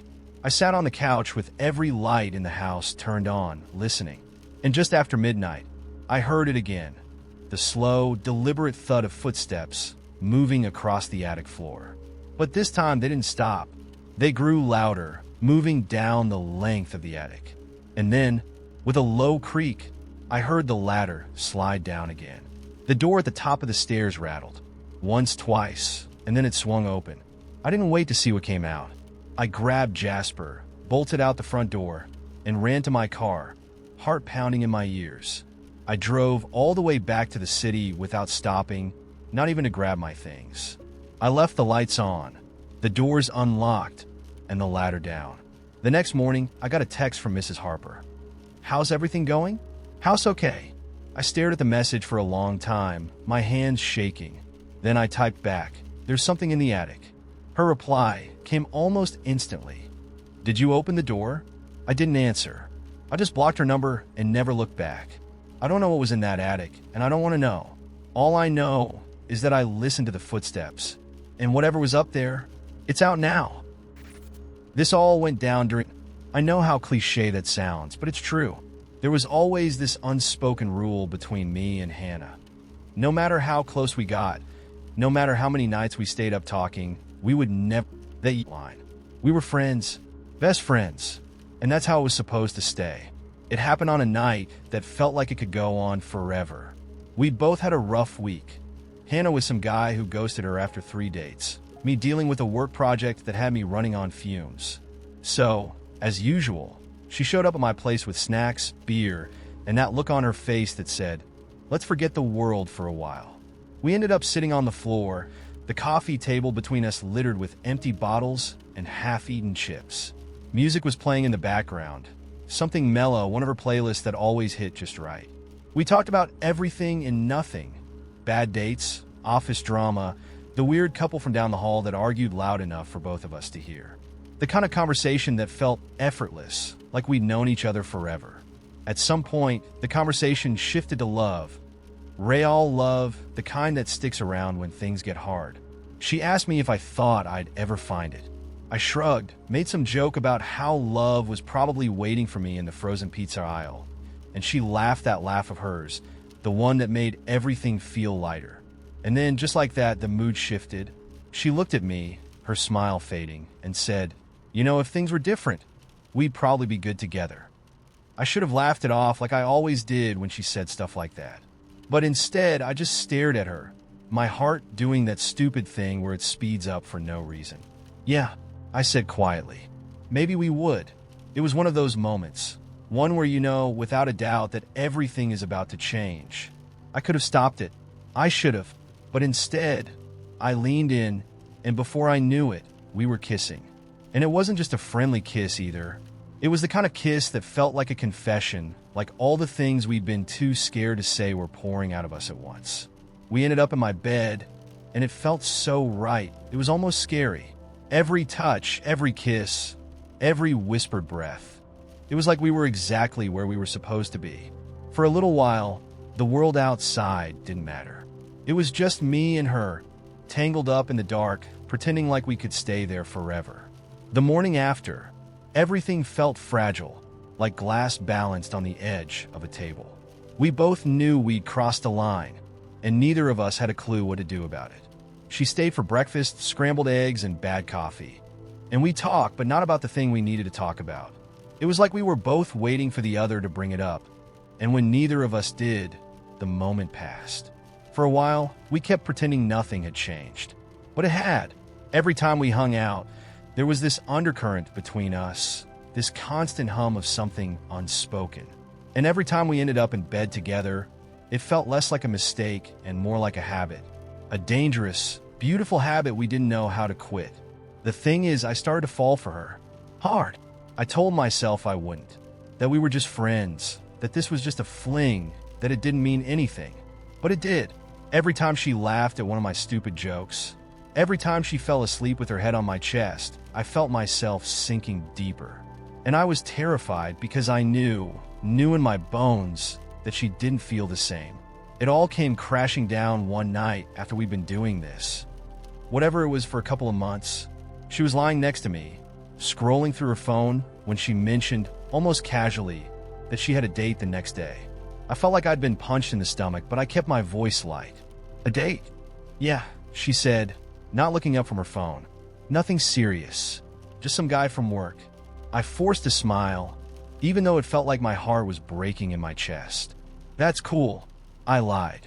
She looked over at me then, her brow furrowed, like she could tell something was off.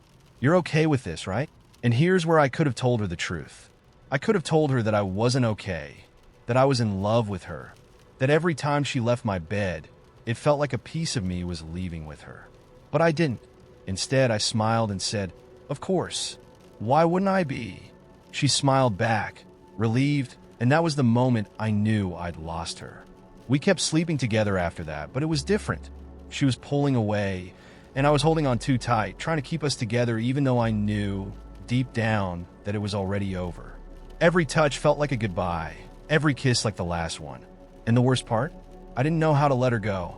The end came quietly, the way things always do with us.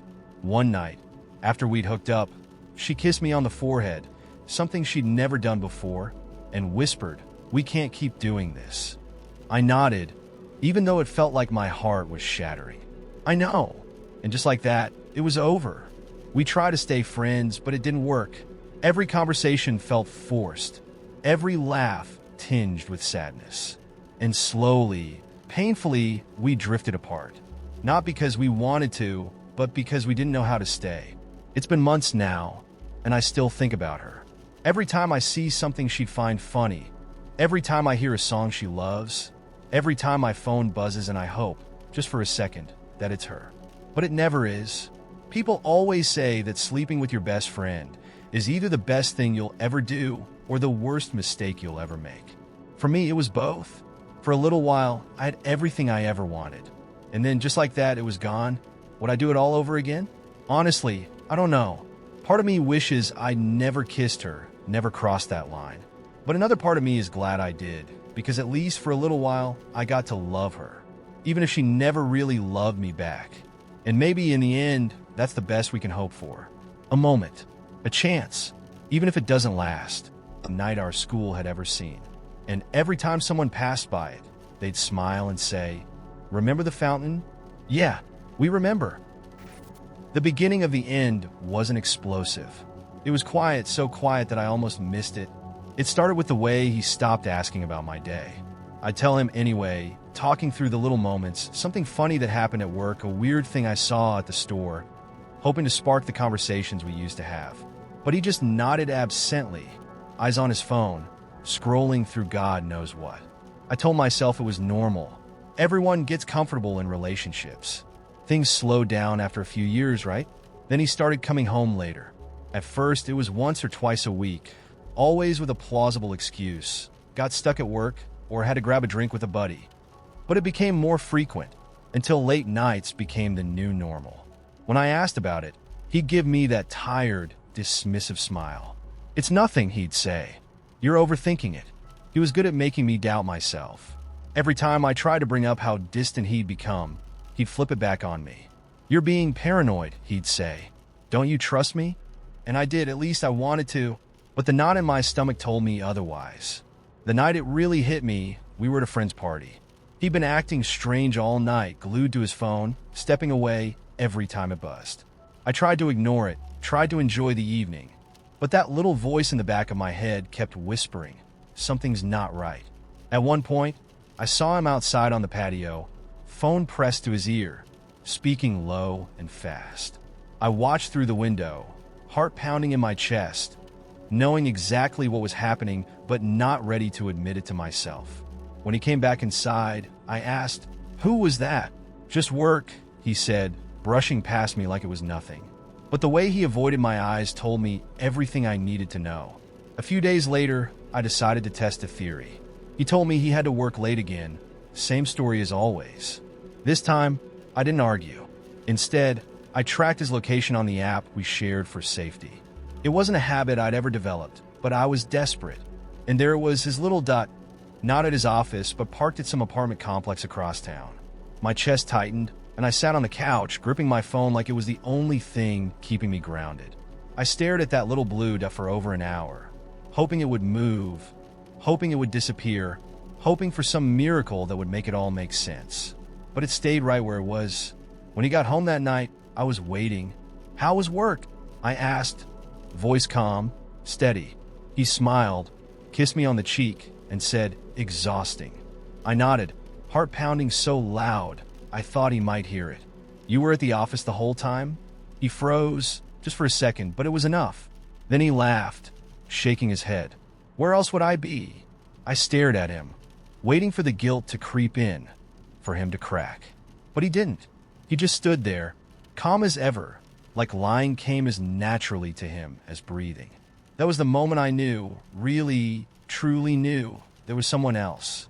I didn't confront him. Not yet. I needed proof. Something undeniable.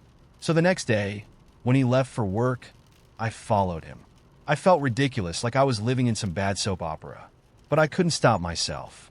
I kept a few cars back, hands slick with sweat as I tailed him across town, heart hammering in my chest. He didn't go to work. He didn't even go to a bar or a restaurant.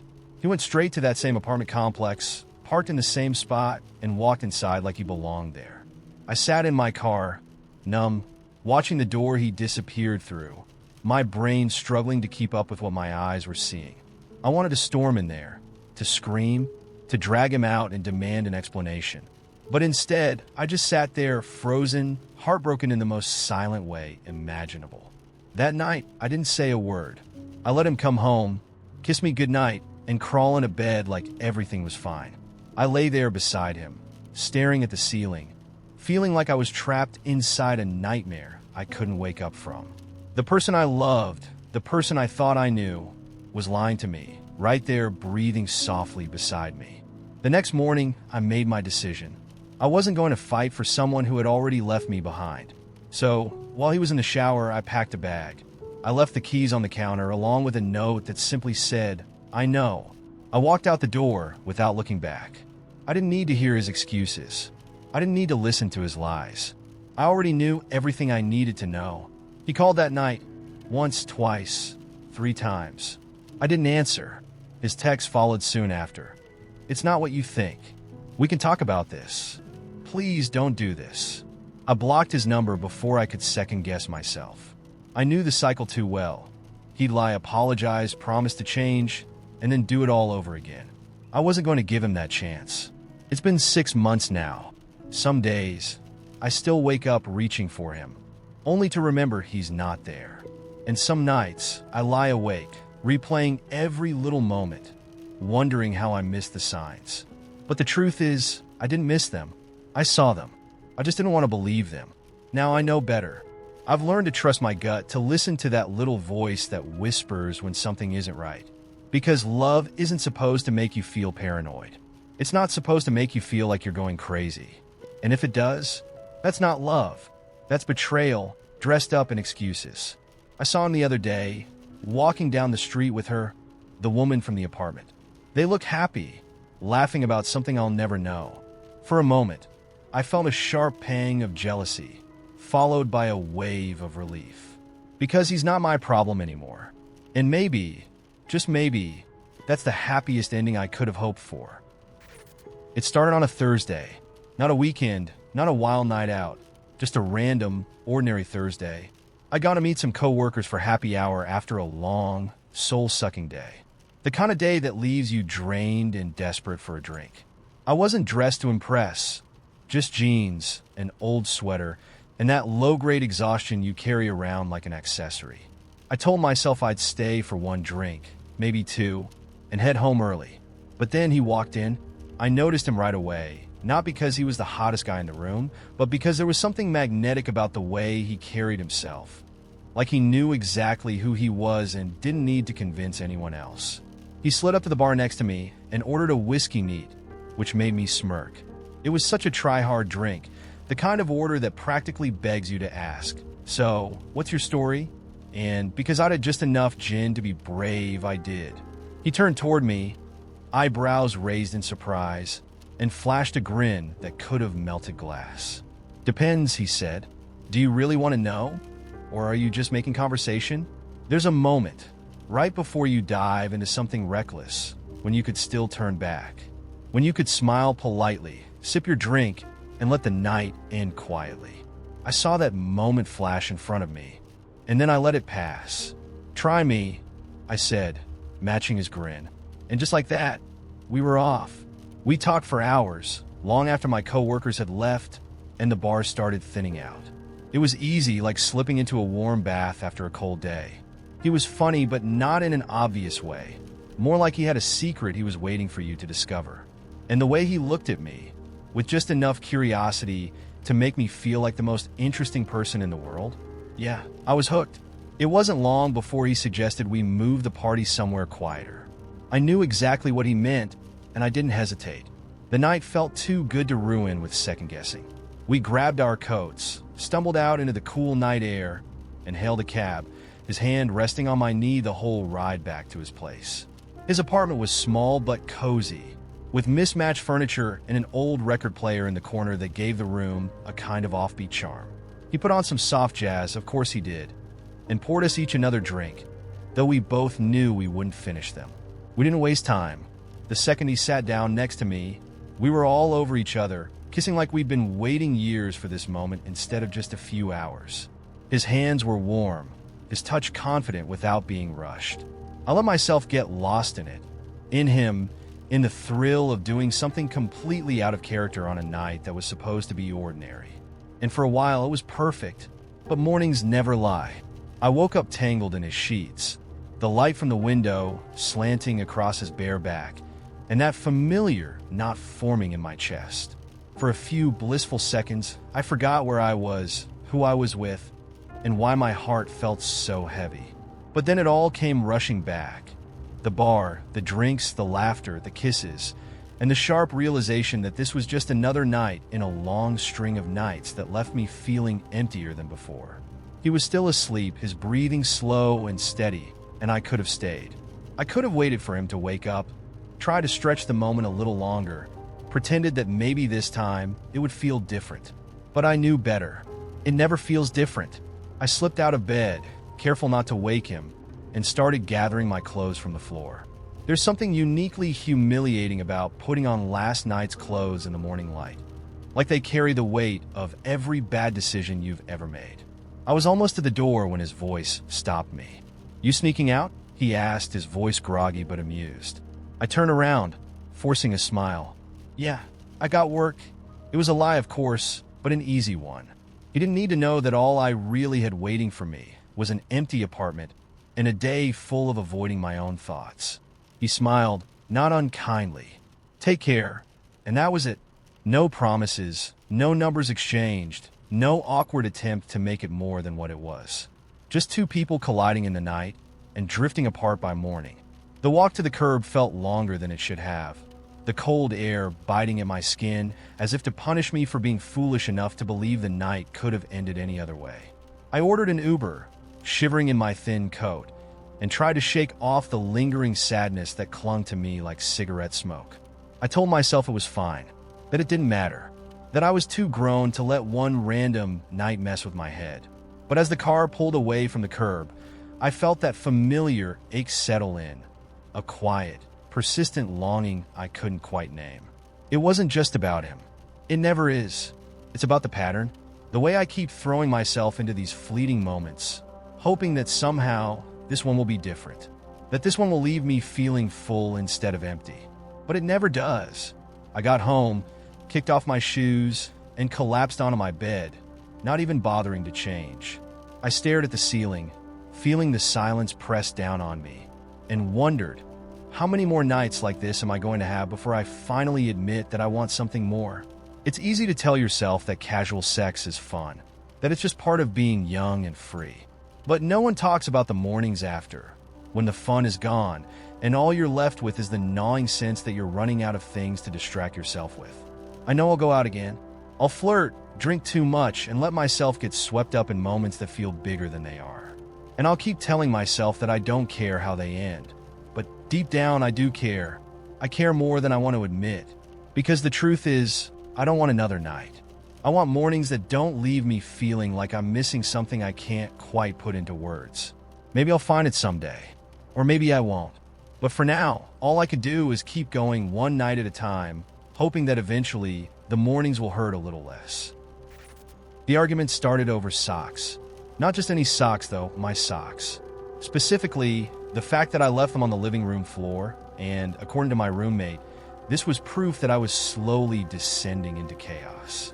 It's not about the socks, she said, standing over them like they'd personally offended her. It's about respect. Respect? For socks? I wanted to laugh, but the look on her face told me it was a bad idea. So, instead, I tried to explain that I'd fully intended to pick them up, just, eventually. But she wasn't having it. This is how it starts, she said dramatically, arms folded. First it's socks. Next thing you know, the whole apartment's a mess, and we're living like raccoons. I wanted to argue that socks on the floor were hardly the gateway to a landfill-level disaster, but I knew better. You don't win arguments about socks. Not really. So I did what any mature adult would do. I picked them up, mumbled an apology, and promised to be better. She gave me a tight-lipped nod, satisfied but not happy, and retreated to her room, leaving me alone with the weight of my sock-related sins.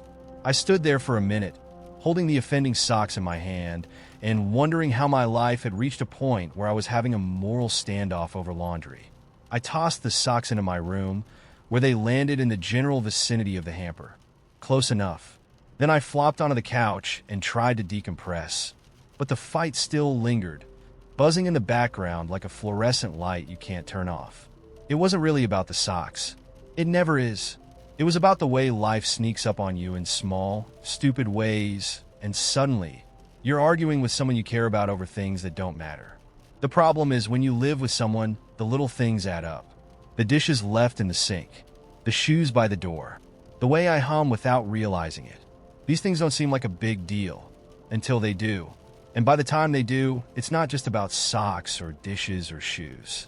It's about everything else you've been too tired or too busy to talk about. I try to distract myself by scrolling through my phone, but nothing stuck. Every post just made me feel worse. People out there living their best lives while I was stuck in my apartment, emotionally wrecked over socks. After a while, I gave up and wandered into the kitchen, hoping food might fix things. I opened the fridge and stared at its contents. Half a carton of orange juice, some wilted lettuce, and a jar of pickles that I don't even remember buying. It was one of those moments where you realize you're not just out of groceries.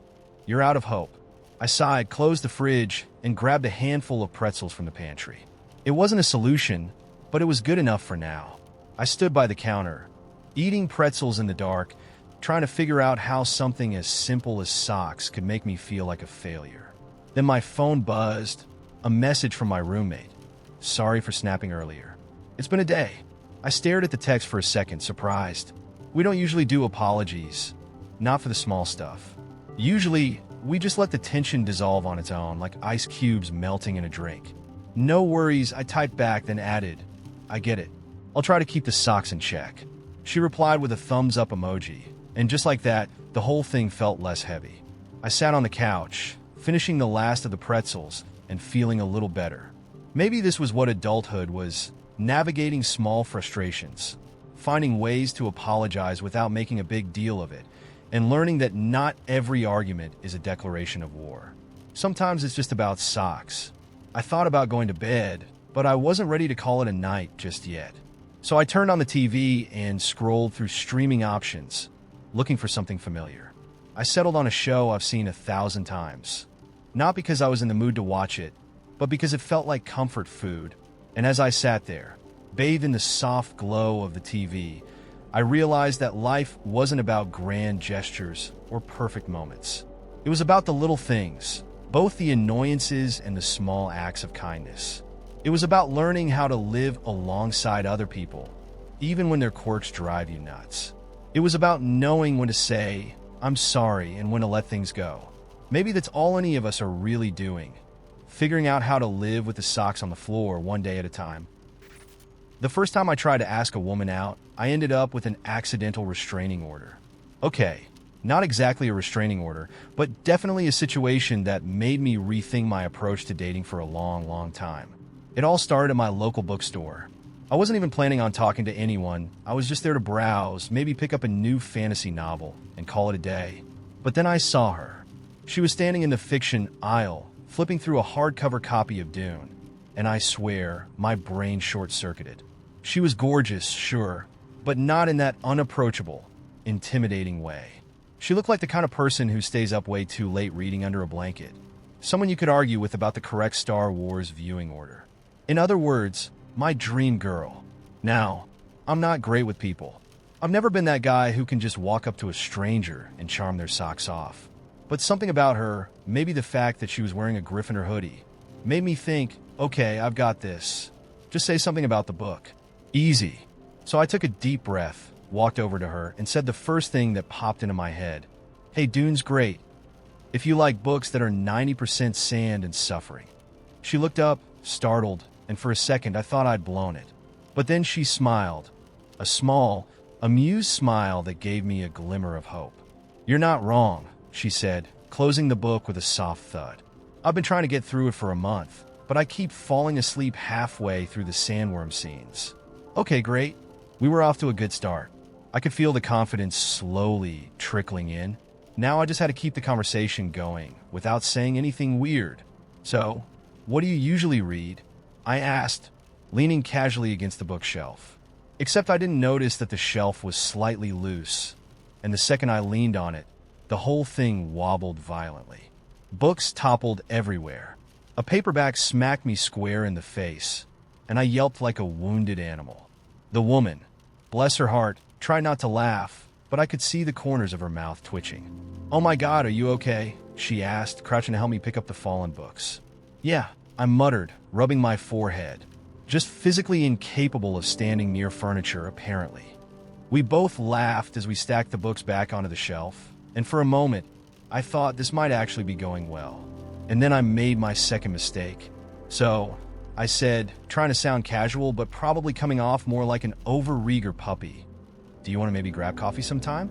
I know a great little place down the street. Their cappuccinos aren't as pretentious as they sound." There was a brief pause. She hesitated, and I braced myself for the rejection. But instead of a polite "no thanks," she said something I didn't expect. "Actually, I have a boyfriend." Now, most people would take this as a clear, polite signal to back off. A normal person would smile, say, "No problem, have a great day," and walk away with their dignity intact. But not me. "Oh," I said, because apparently my brain decided that awkward silence was the way to go. "Is he like serious? Your boyfriend, I mean." Her smile faltered. "Yeah, we've been together for 2 years." At this point, a voice in the back of my head was screaming, "Abort! Abort! Just walk away, you idiot!" But instead, I nodded thoughtfully, because apparently, I thought this was an appropriate moment for deep reflection, and said, 2 years, huh? That's cool. You guys must really like each other." She stared at me, clearly confused. I could practically see the wheels turning in her head. What is this guy doing? And honestly, I had no idea. Somehow, in my desperation to keep the conversation going, I managed to say the dumbest thing possible. "Well, if it doesn't work out, maybe we could get that coffee sometime?" Her eyes widened, and I knew I'd fucked up, big time. "That's not really how relationships work," she said slowly, like she was explaining algebra to a toddler. I opened my mouth to apologize, but the words got tangled up in my brain and came out as, "I mean, people break up all the time. Statistically speaking. Statistically speaking? What the actual fuck, Jake? The woman, who had initially seemed amused by my clumsiness, now looked genuinely creeped out. She stood up, clutching the copy of Dune to her chest like it was a shield. "I should probably go," she said, edging away. And before I could salvage the situation, she disappeared around the corner of the aisle, leaving me alone with my crushed dignity and a pile of books that smelled faintly of failure. I stood there for a minute, processing what had just happened. I'd managed to turn a perfectly pleasant conversation into a cautionary tale. I could already picture her telling her friends later. And then he said, "Statistically speaking, can you believe that?" I sighed, shoved my hands in my pockets, and shuffled out of the bookstore, vowing to never, ever try to flirt with a stranger again. But here's the thing. About a week later, I ran into her again, at the same bookstore no less. She was sitting at a table by the window, reading Dune and sipping what looked suspiciously like a cappuccino. Our eyes met, and for a moment, we just stared at each other. Then, to my surprise, she smiled. "You know," she said, setting her book down, "I've been thinking, statistically speaking, you probably deserve a second chance." I blinked, stunned. "Seriously?" "Yeah," she said, with that same amused smile. "But let's skip the bookshelf disaster this time." And just like that, we ended up grabbing that coffee after all. Life's weird, man. It all started at a New Year's Eve party. You know how those nights go. Too much alcohol, everyone pretending that a new year is going to fix all their problems. Tom and I had been friends since high school, and he invited me over because, well, I never really had much of a social life on my own. I wasn't expecting anything special. Just a few drinks, some half-hearted resolutions, and maybe a kiss at midnight if I got lucky. The party was typical. Beer pong, loud music, too many people squeezed into a house that wasn't built for it. Tom's mom, Lisa, floated in and out, hosting in the way only she could. She was in her mid-40s, but you wouldn't know it by the way she carried herself. Lisa was effortlessly cool. Tan skin, wavy brown hair, and a laugh that made you feel like you were in on the best joke in the world. She had always been one of those moms who treated her sons' friends like adults, not kids. I liked that about her. But that night, something was different. Or maybe I was just drunk enough to notice it. Around 11, I found myself in the kitchen with Lisa, both of us refilling our drinks. We started chatting, nothing out of the ordinary at first. She asked me about school, life, relationships. I told her about my last breakup, how it had left me feeling like I was drifting without an anchor. "You'll figure it out," she said, her voice warm and reassuring. "You've got time." I smiled, grateful for the kindness. But then her hand brushed against mine, and it lingered just a second too long. My pulse kicked up, and I told myself it was nothing, just an accident. Then midnight rolled around. Everyone crowded into the living room for the countdown. 10, 9, 8, you know how it goes. I ended up next to Lisa, champagne in hand, feeling a little too aware of her standing so close. When the clock hit 0, the room erupted into cheers, and people kissed whoever was nearest. I wasn't planning to kiss anyone, but Lisa looked at me, smiled, and before I knew it, she leaned in. It wasn't a quick peck on the cheek. It was a real kiss, soft, deliberate, and over far too quickly.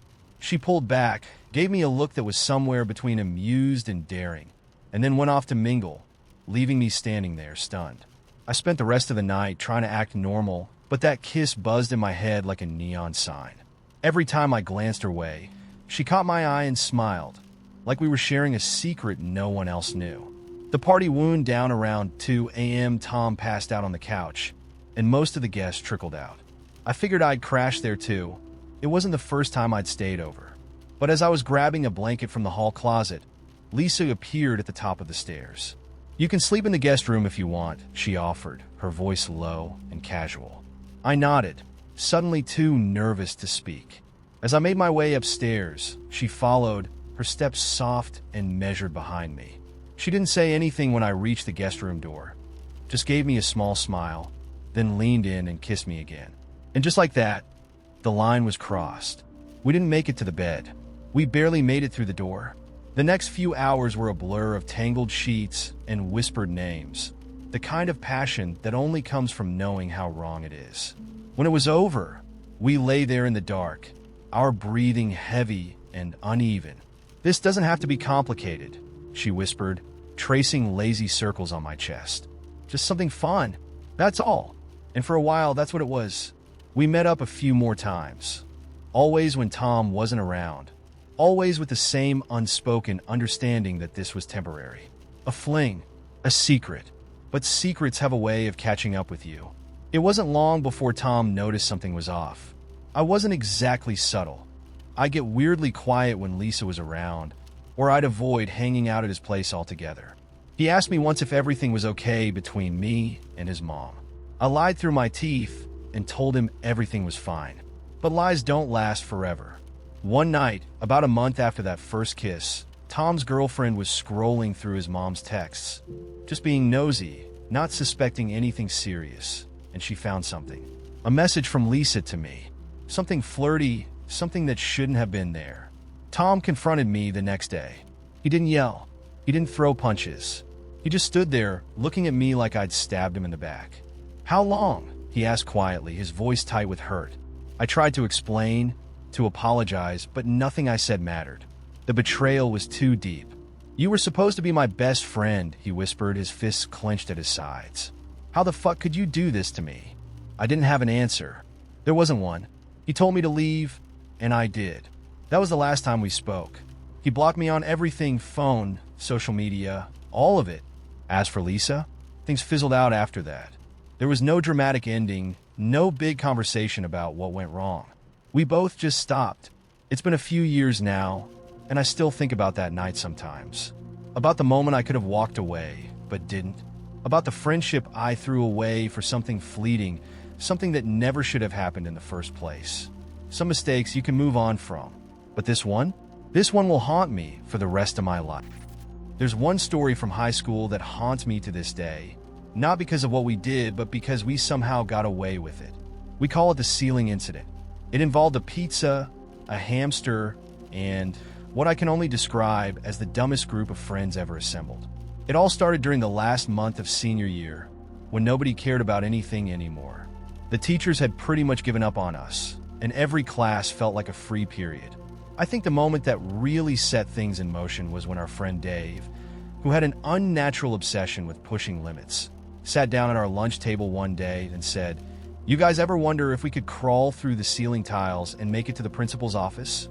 The smart thing to do would have been to laugh, tell him he was crazy, and move on with our lives. But no, because somehow, in our sleep-deprived teenage brains, this sounded like a great idea. We were sitting in the back of the cafeteria when the plan came together. See, the ceiling tiles in our school were those flimsy drop ceilings, the kind that looked like they could barely support a paperclip.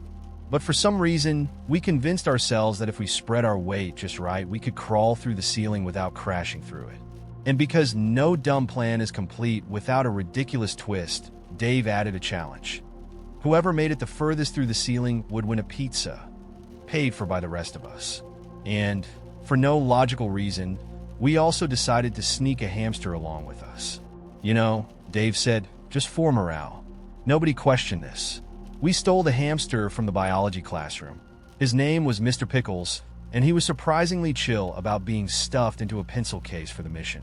With Mr. Pickles tucked away, we waited until fifth period, when most teachers stopped caring if anyone showed up, and slipped into the boys' bathroom closest to the cafeteria. This bathroom was ancient, with graffiti on the stalls that dated back to the 90s, and one of the urinals had been out of order since the Clinton administration. But the important thing? It had a suspiciously loose ceiling tile right above one of the stalls. Perfect. So there we were, me, Dave, Nate, and a guy named Parker, whose only contribution to the group was owning the pencil case for Mr. Pickles. Dave went first, hoisting himself up through the tile with the agility of a drunk raccoon. I followed, and before I knew it, all four of us were crammed inside the school ceiling. It was dark, dusty, and smelled like mold. I'm not sure what we expected, but it sure wasn't the nightmare of wiring, pipes, and mouse droppings we found ourselves crawling through. Dave, of course, was thrilled. "This is amazing," he whispered, grinning like a lunatic. "We're basically James Bond." Spoiler, we were not James Bond. For the first 5 minutes, everything was fine. We shuffled along the metal beams, flashlight apps glowing weakly in the dark. whispering directions to each other like a team of incompetent burglars. Mr. Pickles, still inside the pencil case, occasionally let out a tiny squeak, as if to remind us how stupid this whole thing was. And then, because of course this would happen, Parker sneezed. It wasn't just any sneeze. It was the loudest, most violent sneeze I've ever heard in my life. Parker jerked forward, lost his balance, and before any of us could react, the ceiling tile beneath him gave way. Crash! 1 second, Parker was crawling beside us. The next, he was gone, having plummeted directly through the ceiling and into the middle of the teacher's lounge. For a moment, everything was dead silent.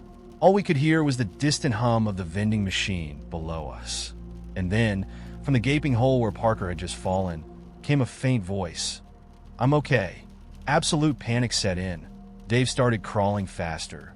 Nate was hyperventilating, and I was trying to figure out how the hell we were going to explain any of this. And Mr. Pickles? The little dude was just along for the ride, blissfully unaware that our entire lives were falling apart. We kept moving, desperate to put as much distance between us and the Parker-shaped hole as possible. But here's the thing about ceilings. They end.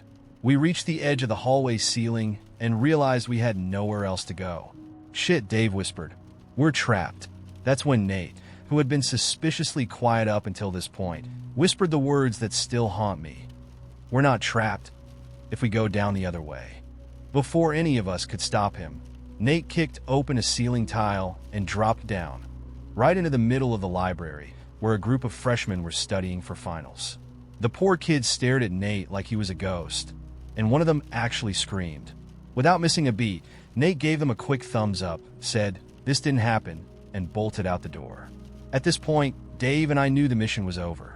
We crawled back the way we came, avoiding the hole Parker had left behind, and dropped back into the boys' bathroom. Somehow, we made it without getting caught. But here's the twist. When we returned to the cafeteria, expecting to find Parker getting yelled at by the teachers, he was sitting at our table, eating a sandwich. "What the hell?" I asked, completely baffled. "How did you get out of the teacher's lounge?" Parker shrugged. "I told them I was fixing the Wi-Fi, and they bought it." The teachers, who were probably so done with life that they didn't care, believed Parker's nonsense story and sent him on his way without a second thought.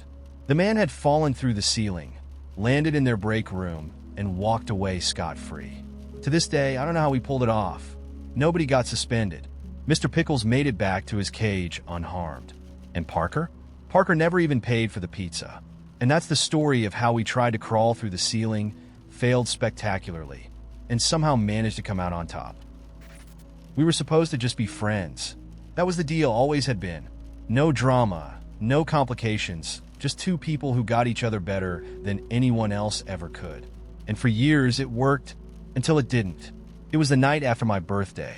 I didn't want to do anything big, just hang out with people I actually liked. So Liam came over with a bottle of whiskey and some takeout. It was exactly what I needed. Good food, a little buzz, and his familiar presence filling up the empty spaces in my apartment. At some point, after a few too many drinks, we ended up on the couch watching old YouTube videos. Our weird tradition whenever life felt too overwhelming. He sat close, his arm draped over the back of the couch, and I remember leaning into him the way I always did. It wasn't new. We'd been that close forever, and it never felt strange. But this time, something was different. I felt it in the way he looked at me, just a second too long, like he was trying to figure something out. I felt it in the way my heart sped up when he brushed a piece of hair out of my face. A gesture so simple, it shouldn't have meant anything. But it did. And before I could stop myself, I kissed him.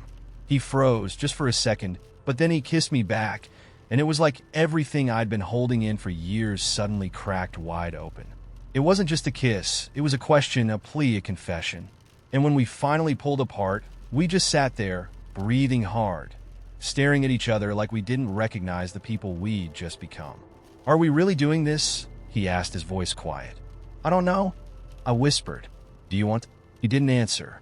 Not with words, anyway. Instead, he kissed me again, and this time, there was no hesitation. No turning back. We stumbled into my bedroom, our clothes left in a trail behind us, and everything about it felt inevitable.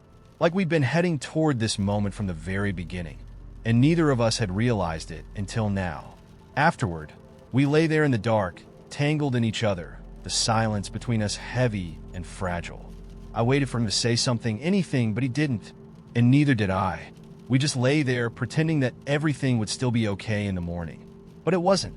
The next morning, we tried to act normal. We made coffee, ate leftover takeout, talked about nothing like we always did.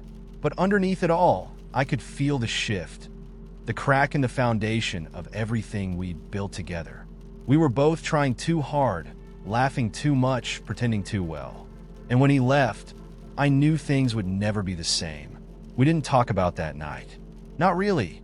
We just let it sit between us, unaddressed and unresolved, hoping it would disappear if we ignored it long enough. But it didn't. It followed us around like a shadow, through every late-night conversation, every inside joke, every time we ended up in bed together, chasing that same fleeting moment of closeness we'd found that first night. At first, I told myself it was just sex, just two friends filling a void. But the more time we spent together, the harder it became to pretend that's all it was. I started craving the way he made me feel, safe, seen, wanted in a way I hadn't been in a long time. And somewhere along the way, I fell for him hard. The problem was Liam didn't feel the same. He cared about me, I knew that, but not in the way I wanted him to.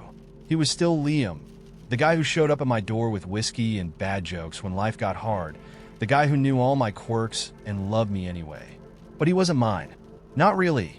I kept hoping he'd come around, that one day he'd wake up and realize we were meant to be more than just friends who occasionally ended up in bed together. But that day never came. Instead, one night, out of nowhere, he told me he was seeing someone. "It's not serious," he said, like that made it any easier. "I just wanted to be honest with you." I nodded, swallowing the lump in my throat. "That's good. I'm glad." He smiled, relieved that I hadn't made it weird. And in that moment, I realized how stupid I'd been, holding on to a hope that was never really there in the first place. We tried to keep things normal after that, but it didn't work. Every time we hung out, it felt like I was walking on eggshells, trying not to let him see how much it hurt. And every time he mentioned her, casually like it was nothing, it felt like someone twisting a knife in my chest. The end came quietly, the way it always does. One day, he stopped texting as much. The late-night hangouts became less frequent. And then, one morning, I woke up and realized I couldn't remember the last time we talked. He was still on my phone, still in my life, but not in the way he used to be. Not in the way I needed him to be. We drifted apart, slowly and painfully, until we were just two people with too much history and not enough future. And the worst part? I don't even know when it happened. There was no big fight, no dramatic goodbye. Just silence. It's been months now, and I still think about him. Every time I hear a song he used to play on his guitar, every time I pass by the bar where we used to sit for hours, laughing until our sides hurt. I miss him in ways I can't even explain, not just the version of him I fell for, but the friend I lost along the way. People always say sleeping with your best friend is a gamble. Sometimes it pays off, and sometimes it doesn't. For me, it didn't. I lost him, not just as a lover, but as the person who knew me better than anyone else. And that's the part that hurts the most. Would I do it all over again? I don't know. Part of me wishes I'd never kissed him that night, that we'd stayed on our side of the line where things were safe. But another part of me, maybe the bigger part, is glad it happened. Because for a little while I had him. All of him. And even though it didn't last, even though it broke me in ways I'm still figuring out how to mend, I wouldn't trade those moments for anything. Some people come into your life to stay. Others just pass through, leaving you with a handful of memories and a heart full of what-ifs. And maybe, in the end, that's enough. Or maybe it's not. But either way, it's all I've got. A couple of years ago, I went on a camping trip with my friend Nate. We'd grown up together, always pushing each other into stupid dares. Stuff like sneaking into abandoned buildings or staying up all night in cemeteries. So when Nate suggested we camp near an old hiking trail deep in the forest, I didn't hesitate. I figured it'd be like old times. Just two friends, some beer, and a fire under the stars. We packed light. Just a tent, sleeping bags, some snacks, and a cheap map of the trails. The place Nate picked was about 2 hours outside of town, well off the beaten path. It wasn't an official campground, just an old logging trail that snaked through dense woods. No one else was supposed to be out there, which sounded perfect. Or at least it did at the time. The drive out there was uneventful, the forest growing thicker and darker the farther we went. When we finally reached the trailhead, the sun was already setting, painting the sky in streaks of orange and purple. We parked the car by the edge of the trees, grabbed our packs, and started hiking into the woods. About a mile in, we found the perfect spot, a little clearing next to a stream, with enough space for our tent and a fire pit. The air smelled like pine and wet earth, and aside from the rustling of leaves in the wind, it was completely silent. Peaceful, I thought. We set up camp, cracked open a couple of beers, and sat by the fire, watching the flames dance in the darkness. For the first couple of hours, everything was great. We talked, joked, and reminisced about all the stupid things we'd done as kids. It felt good, like we'd escaped the grind of everyday life, just for a little while. But then, something shifted. It wasn't anything obvious at first, just a weird change in the atmosphere. The air felt heavier, like it was pressing down on us. The fire flickered oddly, as if the wind had shifted direction, even though the trees were still. Nate noticed it too. He stopped mid-sentence, frowning at the woods around us. "Do you hear that?" he asked, his voice low. I paused, listening. "Hear what?" "Nothing," Nate whispered, his eyes scanning the tree-line. "That's the problem." And he was right. The forest, which had been alive with the sounds of insects and birds earlier, was now dead silent. No wind, no animals, just an eerie, oppressive stillness. It felt wrong, like the woods were holding their breath. I tried to brush it off. "Maybe it's just late," I said, trying to sound more confident than I felt. "Animals go quiet at night, right?" But Nate didn't look convinced. He tossed another log onto the fire and sat back, his eyes still on the dark trees. "Yes, sure." We sat there in uneasy silence for a while, both of us on edge. The fire crackled softly, the only sound in the entire forest. And then, just as I was starting to relax, we heard it. A snap, the sharp crack of a twig breaking underfoot. Both of us froze. The sound had come from somewhere just beyond the edge of the firelight, out in the trees. I strained my ears, heart pounding in my chest, but there was only silence. "Probably just a deer," I whispered, though I didn't believe it. Nate shook his head. "Deer don't move like that." Before I could ask what he meant, we heard it again, another twig snapping, closer this time. And then footsteps, slow, deliberate, crunching softly over the forest floor. Someone or something was walking toward us, just out of sight. Nate grabbed the flashlight and shone it into the trees. The beam cut through the darkness, sweeping across branches and trunks, but revealed nothing. Just empty forest. "Hello," Nate called out, his voice tight. "Anyone there?" No response. The footsteps stopped. For a long moment, we just sat there, staring into the dark, waiting for something to happen. Then, slowly, the footsteps started again, circling us this time, moving just beyond the reach of the firelight. I could feel my skin crawling. Whoever, or whatever it wasn't trying to hide. It wanted us to know it was there. "Maybe we should leave," I whispered, my throat dry. Nate nodded, his jaw clenched. Yeah, I think we should." We scrambled to our feet, kicking dirt over the fire to put it out. The moment the flames died, the footsteps stopped. The silence that followed was suffocating, like the forest was waiting to see what we'd do next. We grabbed our packs and started down the trail, moving fast but trying not to panic. The darkness pressed in around us, and without the fire, the cold was sharp and biting. Nate led the way with the flashlight, the beam bouncing with every step. And then we heard it again, the footsteps, but this time they were running. We didn't wait to find out who or what was following us. We bolted down the trail, our packs bouncing against our backs, breath ragged in the cold air. The footsteps pounded behind us, getting closer with every second. I glanced over my shoulder, and for just a split second, I saw it. Something moving in the dark. A shape, too large to be human, running on all fours. Its limbs were wrong, twisted, unnaturally long. And its eyes. God, those eyes. Two glowing orbs, like embers burning in the night. locked onto us. "Go!"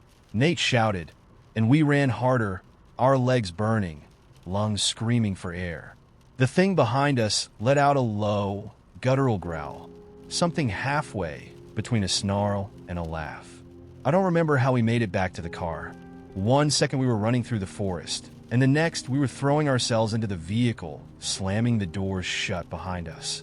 I fumbled with the keys, hands shaking, and started the engine just as something heavy slammed into the back of the car with a dull thud. We peeled out of there, gravel flying as the tires spun, and didn't stop driving until we were miles away, back on the main road. For a long time, neither of us spoke. The only sound the hum of the engine and our ragged breathing. Finally, Nate broke the silence. "What the hell was that?" I shook my head, my hands gripping the steering wheel so tightly my knuckles were white. "I don't know. I don't want to know." We drove straight back to town that night, not saying another word. When we got back, we didn't tell anyone what happened. Who would believe us, anyway? 2 guys running from shadows in the woods? It sounded ridiculous, but I know what I saw, and I know that whatever was out there wasn't human. I still think about that night sometimes, about the glowing eyes, the twisted limbs, and the sound of those footsteps pounding through the dark. And I wonder how close it came to catching us. Whatever it wasn't just following us. We met at a bookstore. I was browsing the staff picks shelf, pretending I knew what I was looking for, when he appeared next to me. He picked up a book, glanced at me, and said, "This one is either going to ruin your life or change it forever. No in between."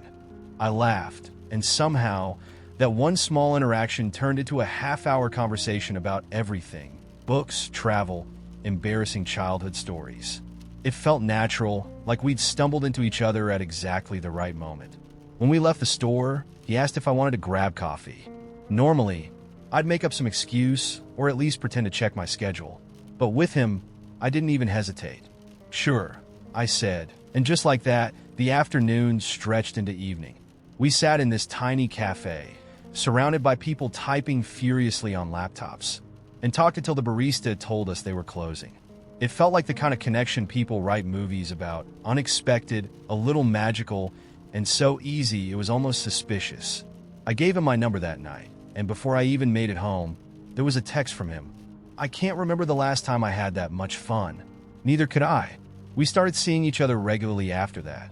Coffee dates turned into dinners, which turned into weekends spent at each other's places. He wasn't flashy or over the top. He didn't do grand gestures or send flowers. But he showed up every time. That's what got me. He was there, consistent in a way I wasn't used to. I'd had too many experiences where people would ghost or play games, but with him, everything felt straightforward. It was refreshing. I remember thinking, maybe this is it. Maybe I finally found someone I don't have to chase. For the first couple of months, it was good, really good. We had inside jokes, stupid pet names, lazy Sundays spent binge-watching terrible TV shows. It was comfortable in the best way, like slipping into your favorite sweater on a cold day. He made me feel like I didn't have to try so hard, like I could just be myself. And for the first time in a long time, I let my guard down. Then, slowly, things started to shift. It wasn't anything dramatic. No huge fights or tearful arguments. Just little things. Texts that used to come instantly started taking hours. Plans were canceled more frequently, always with the same apologetic tone. "Work's crazy. Something came up. I'm just wiped out. Can we rain check?" I told myself not to overreact. Relationships ebb and flow, right? Not every day can feel like a fairy tale. But the thing about little things is they add up. One night, we had plans to cook dinner at his place. I showed up with a bottle of wine and some ridiculous excitement about trying out a new recipe I found. When I knocked on the door, it took him a while to answer. When he finally did, he looked surprised, like he'd forgotten I was coming. I laughed it off, even though it stung a little. "Long day?" I asked. He gave me this tired smile and nodded, but I could feel the distance between us. It wasn't the kind of tired you get from a hard day at work. It was the kind that makes you want to disappear into yourself. And that's exactly what he started to do. Over the next few weeks, he became more distant. He'd cancel plans without offering to reschedule, reply to my texts with short, clipped answers. When we were together, it felt like his mind was somewhere else. like I was sharing space with a stranger who just happened to look like the person I thought I was falling for.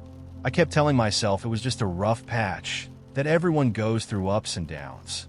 But deep down, I knew something was slipping away, and I couldn't stop it. One night, after another last-minute cancellation, I decided I couldn't take it anymore. I called him, trying to keep my voice steady even though my heart was pounding. "We need to talk," I said. "I feel like I'm losing you, and I don't know why." There was a long pause on the other end. "I'm sorry," he finally said, his voice heavy with something I couldn't quite name. "You're not losing me. I'm just not sure I can be what you need right now." I sat there in silence, gripping the phone like it was the only thing holding me together. "What does that mean?" I asked, even though I already knew. "It means I care about you," he said, "but I don't know if I can do this anymore. Not the way you deserve." And just like that, everything crumbled. There was no fight, no shouting, no angry words. Just the quiet unraveling of something that could have been great, but wasn't. I wanted to scream, to demand answers, to ask him how he could change his mind so easily after everything we'd shared. But instead, I just whispered, "Okay." Because what else can you say when someone decides they don't want to stay? After we hung up, I sat in the dark for a long time, replaying everything in my head. Every conversation, every laugh, every kiss that made me believe things were different this time. I tried to pinpoint the exact moment when it all went wrong, but I couldn't. That's the thing about relationships. They don't always end with a bang. Sometimes they just fade, and that's what hurts the most. In the weeks that followed, I went through the usual motions of heartbreak. Crying in the shower, avoiding places that reminded me of him, scrolling through old texts until I couldn't stand it anymore. I wanted closure, some kind of explanation that would make it all make sense. But life doesn't always give you that. Sometimes, people leave, and all you're left with are the pieces of what could have been. I wish I could say I moved on quickly, that I bounced back stronger and wiser. But the truth? It took time. A lot of time. I had to learn how to be okay with not having all the answers, how to stop blaming myself for someone else's choices. And even now, there are days when I wonder if I'll ever really be ready to let someone in again. But here's the thing. I'm still here. I'm still trying, because as much as it sucks to lose someone, as much as it hurts to watch something beautiful slip away, I believe, deep down, that love is still worth the risk. So I'll keep showing up. I'll keep opening my heart, even when it feels like the stupidest thing to do. Because one day, maybe, just maybe, someone will decide to stay. And when that happens, I want to be ready. The night, I found the stray cat sitting outside my apartment door. I had just come back from the worst day I'd had in months. Work had been a disaster. My boss told me my performance was slipping, and I spent the afternoon pretending not to notice the pitying looks from my coworkers. On the way home, it rained just hard enough to soak through my jacket, and when I stopped for groceries, I realized I'd left my wallet on the kitchen counter. By the time I climbed the stairs to my apartment, dripping water and self-loathing, I was ready to collapse face first into bed and call it a day. But then I saw her, a little orange cat sitting on the welcome mat, looking up at me like she'd been expecting me all along. We stared at each other for a long moment, both of us unsure what came next. She didn't run away or hiss like I'd expected. She just sat there, her tail curled neatly around her feet, blinking slowly in that lazy, deliberate way that only cats can pull off. "You lost or something?" I asked, more to myself than to her. The cat meowed, a tiny, scratchy sound like she'd been using up all her meows on other people before I got there. I sighed, standing there in the dim hallway, dripping rainwater onto the carpet. "You hungry?" She blinked at me again, as if to say, obviously, genius. I unlocked the door and nudged it open with my foot, half expecting her to run off the moment I stepped inside. But she didn't. She followed me in, her little paws pattering softly across the floor like it was her place all along. I didn't have cat food, obviously, so I opened a can of tuna and dumped it onto a plate. She scarfed it down like she hadn't eaten in days, and I stood there watching, wondering if I'd just adopted a cat by accident. When she was done, she licked her paws delicately, like royalty finishing a banquet, and then hopped up onto my couch without waiting for an invitation. "Make yourself at home," I muttered, as if she needed my permission. She curled up into a small, warm ball on the cushion and promptly closed her eyes, purring softly like she'd won the lottery. I sat down at the kitchen table, staring at her across the room, and let out a long breath I didn't realize I'd been holding. Something about her being there, small and self-assured, made the day feel just a little less terrible. I told myself I'd put up a notice in the morning, check if anyone was missing an orange cat. But morning came, and I didn't. Instead, I gave her some scrambled eggs, which she ate with the same enthusiasm she'd shown for the tuna. When I sat down to drink my coffee, she jumped onto the table and headbutted my arm until I scratched behind her ears. "Okay, fine," I said, laughing despite myself. "You can stay a day or two, but don't get comfortable." She blinked slowly, like she already knew I was lying. I called her Pumpkin mostly because of her color, but also because it was October and I wasn't feeling particularly creative. She didn't seem to mind the name, though.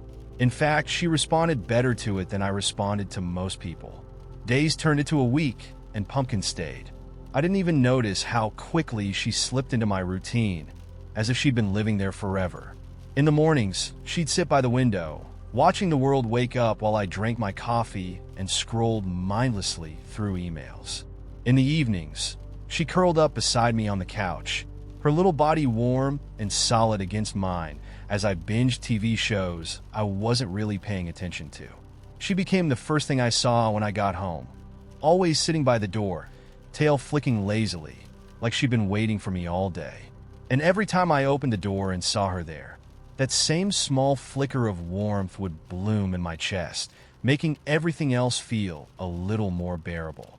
One night, after an especially long day at work, I sat down on the couch with a beer and let out a long, frustrated sigh. Pumpkin hopped up beside me, curling in her usual spot, and started purring almost immediately. I rested my hand on her back, feeling the steady vibration of her little engine, and realized how long it had been since I'd felt this kind of comfort, this quiet, uncomplicated companionship. "It's just you and me, huh?" I whispered, scratching behind her ear. She tilted her head slightly, leaning into my hand, as if to say, "That's not so bad, is it?" And it wasn't. It really wasn't. A few days later, I found an old cardboard box in the recycling bin and brought it inside, figuring she'd ignore it like cats always do. But Pumpkin climbed inside immediately, curling up into a perfect little circle, and gave me that slow, smug blink that said, "See? I knew you'd come around." I sat down on the floor beside the box, resting my head on my knees, and smiled. It was ridiculous, really, how this tiny, indifferent creature had managed to turn my whole life upside down without even trying. But the thing was, I didn't mind. Not one bit. I never put up the lost cat posters. Never checked the neighborhood for missing pet notices. I told myself it was because she seemed fine, healthy, happy, not particularly interested in anything beyond my apartment walls. But deep down, I knew the real reason. I didn't want to give her up. Pumpkin had shown up at my door when I didn't know how much I needed her, and now the idea of coming home to an empty apartment felt unbearable.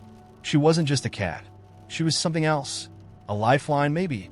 A reminder that not everything has to make sense to matter. A month passed, and then two.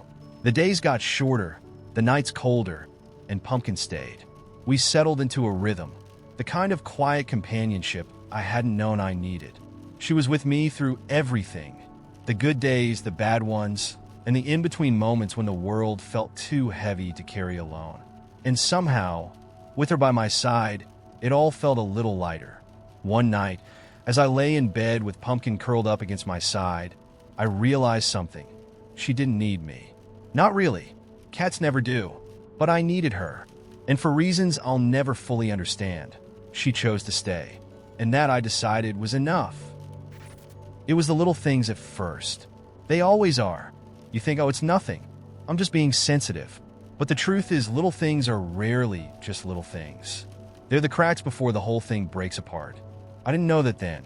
I thought relationships were supposed to settle, that maybe the spark just dims over time, and what's left is companionship, comfortable, steady, familiar. What I didn't realize was that comfortable can also mean complacent. And complacency? That's where secrets hide. The first shift came when he stopped making plans with me.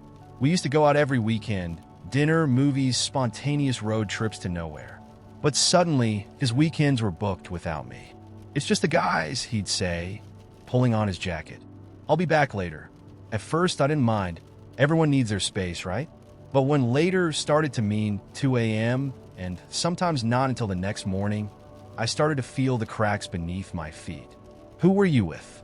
I asked one night, after he came home reeking of beer and something sweet, perfume maybe. He blinked at me, as if the question was out of line. "Just friends," he said, kicking off his shoes and flopping onto the couch. "Why are you always so suspicious?" I wasn't always suspicious. But how do you explain the way someone's absence starts to feel like a ghost in the room? How their smile changes, becoming something distant, like they're thinking of someone else even when they're looking at you. How their phone suddenly seems to vibrate more, yet their text to you gets shorter, colder. The nights apart became more frequent. Sometimes he wouldn't even bother giving me an excuse. He'd just disappear and come back when it suited him. I remember one night in particular. He came home at 3 a.m., shirt wrinkled, hair a mess, and his phone tucked protectively in his pocket. I asked where he'd been.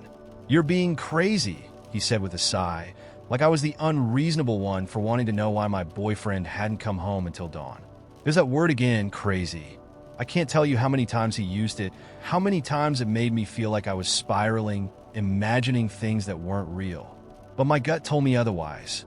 The problem with instincts, though, is that they whisper. Doubt, on the other hand, shouts.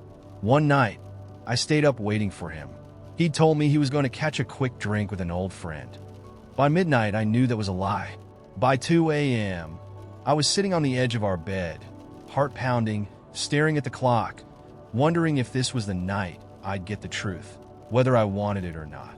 When he finally came home, he looked startled to see me awake. "What's with the interrogation look?" he asked, throwing his jacket on the chair like he hadn't just made me sit in my own fear for hours. I tried to stay calm. "Where were you?" He rubbed the back of his neck, avoiding my eyes. "I told you, with a friend." "What friend?" I pressed, though I already knew. He hesitated, just long enough for me to catch the flicker of guilt on his face. Then he rolled his eyes. "You wouldn't know them." There was the brush off, the way people talk when they've already decided your questions don't matter. I stared at him, feeling my heart drop somewhere I couldn't reach. I could have argued, could have demanded answers, but I didn't. Instead, I just nodded and let him go to bed while I sat in the dark, trying to figure out how much of our relationship had been real and how much had been a lie. The next morning, I checked his phone. I hated myself for it, but desperation makes you do things you never thought you'd do. He always kept it locked, but he must have been too tired to remember that night because when I pressed the screen, it opened. I stared at it, heartbeat in my throat, fingers trembling as I scrolled through his messages. And there she was. Her name was Mia. I clicked on the thread, already knowing what I'd find. The messages were casual at first, flirty banter, plans for coffee, little jokes they shared. Then they grew bolder. Late-night texts. "I can't stop thinking about you. Wish you were here right now." And photos. I felt something inside me break. Not loudly. There was no dramatic shattering, no sobbing. Just a quiet, painful fracture, like a bone snapping clean in two. I put the phone down, stared at the ceiling, and tried to breathe through the crushing weight on my chest. He woke up not long after, stretching and smiling at me like it was just another Sunday morning.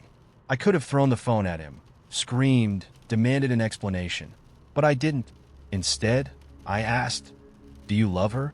His face went pale. He didn't answer right away, and in that silence, I found all the confirmation I needed. "It's not like that," he whispered, as if that made it better. I nodded, more for myself than for him. "I hope she's worth it." He tried to say something, an apology, maybe, but the words got tangled in his throat. I didn't wait for him to figure it out. I stood up, grabbed my keys, and walked out the door without looking back. It's been almost a year now. People ask me if I ever got closure, and I laugh, because what even is closure? A neat little bow on something broken? A tidy explanation that makes betrayal make sense?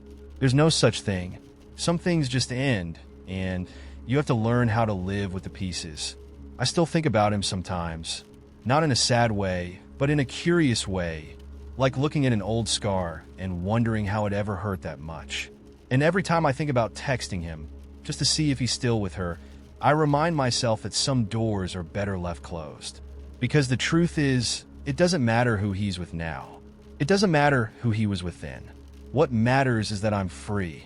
And freedom, I've learned, is worth more than any apology he could have ever given me. It started with a plan to stay in. I told myself all week, no going out, no drinks, no distractions, just me some Netflix and an early night. But when my friend texted me around 8 p.m. saying, "Come on, just one drink," I caved. We all know how that goes. There's never just one drink. The bar was packed, the kind of place where people spill out onto the sidewalk with their cocktails. Everyone too loud, too drunk, too happy. I wasn't in the mood to meet anyone. Honestly, I just wanted to show face, have my drink, and go home. I'd perfected the art of being physically present while mentally checked out. But then I saw him. He was standing by the jukebox, scrolling through the song list with a furrowed brow, like it was the most serious task in the world. He wore a faded band t-shirt, and his hair was a little messy, like he'd run his hands through it one too many times. He had that look, the one that's all confidence and chaos wrapped up in the same package. The kind of guy who makes you want to make bad decisions, just to see how far you can push it. Our eyes met, and he gave me that grin, the one that says, "Yeah, you see me and I see you." I could have looked away. I should have. But instead, I smiled back. And that was it. Game on. He came over with a beer in one hand and mischief in his eyes. "So," he said, leaning just close enough for his voice to carry over the noise, "what's your go-to jukebox song?" Without missing a beat, I said, "Dancing in the Dark." I don't even know why I said it. I hadn't listened to Bruce Springsteen in years, but it felt like the right answer. He grinned. Solid choice. And just like that, we were off. We talked for hours, or maybe it was only minutes. It's hard to tell when you're in the middle of one of those conversations that feels easy, like slipping into a warm pool. He was funny, sharp in the way that made me feel like I needed to keep up, and when he laughed, it was loud and unapologetic, like he didn't care who heard. I could feel the night tilting, shifting into that familiar territory where words give way to touches, where everything starts to hum with possibility. And when he touched my hand, just for a second, it felt like a spark traveling straight up my spine. We didn't need to say it out loud. We knew exactly where this was heading. We left the bar in a rush, his hand on my lower back, guiding me through the crowd as if the night couldn't wait another second. His apartment wasn't far, thank God. And by the time we stumbled through the door, we were already pulling at each other's clothes, kissing like the world might end if we stopped. It was wild, messy, perfect in the way only spontaneous sex with a stranger can be. No second-guessing, no hesitation, just two people getting exactly what they want, no questions asked. For a little while, it felt like magic, like we'd stumbled into some secret, fleeting pocket of the universe where nothing else mattered. But mornings have a way of turning magic into smoke. I woke up before him, sunlight creeping through the blinds, illuminating the chaos of the room. Our clothes scattered across the floor, an empty beer bottle on the nightstand, and the unmistakable tangle of limbs under the sheets. For a second, I let myself enjoy the quiet. His breathing was steady, his arm draped lazily across my waist, and the warmth of his body pressed against mine felt almost comforting. But then it hit me, the heavy, familiar weight of what the hell am I doing? I've been through this enough times to know the pattern. The night feels electric, the connection feels real. And for a few hours, you let yourself believe that maybe, just maybe, this one will be different.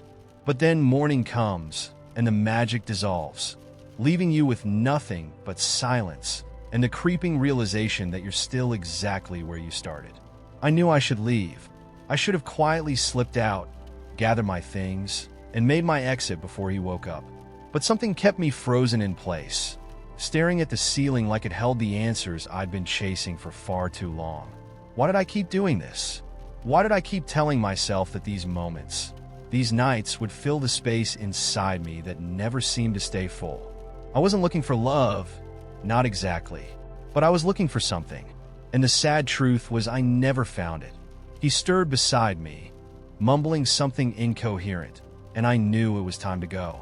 I slipped out of bed as quietly as I could, pulling on last night's clothes with the kind of practiced ease that only comes from experience.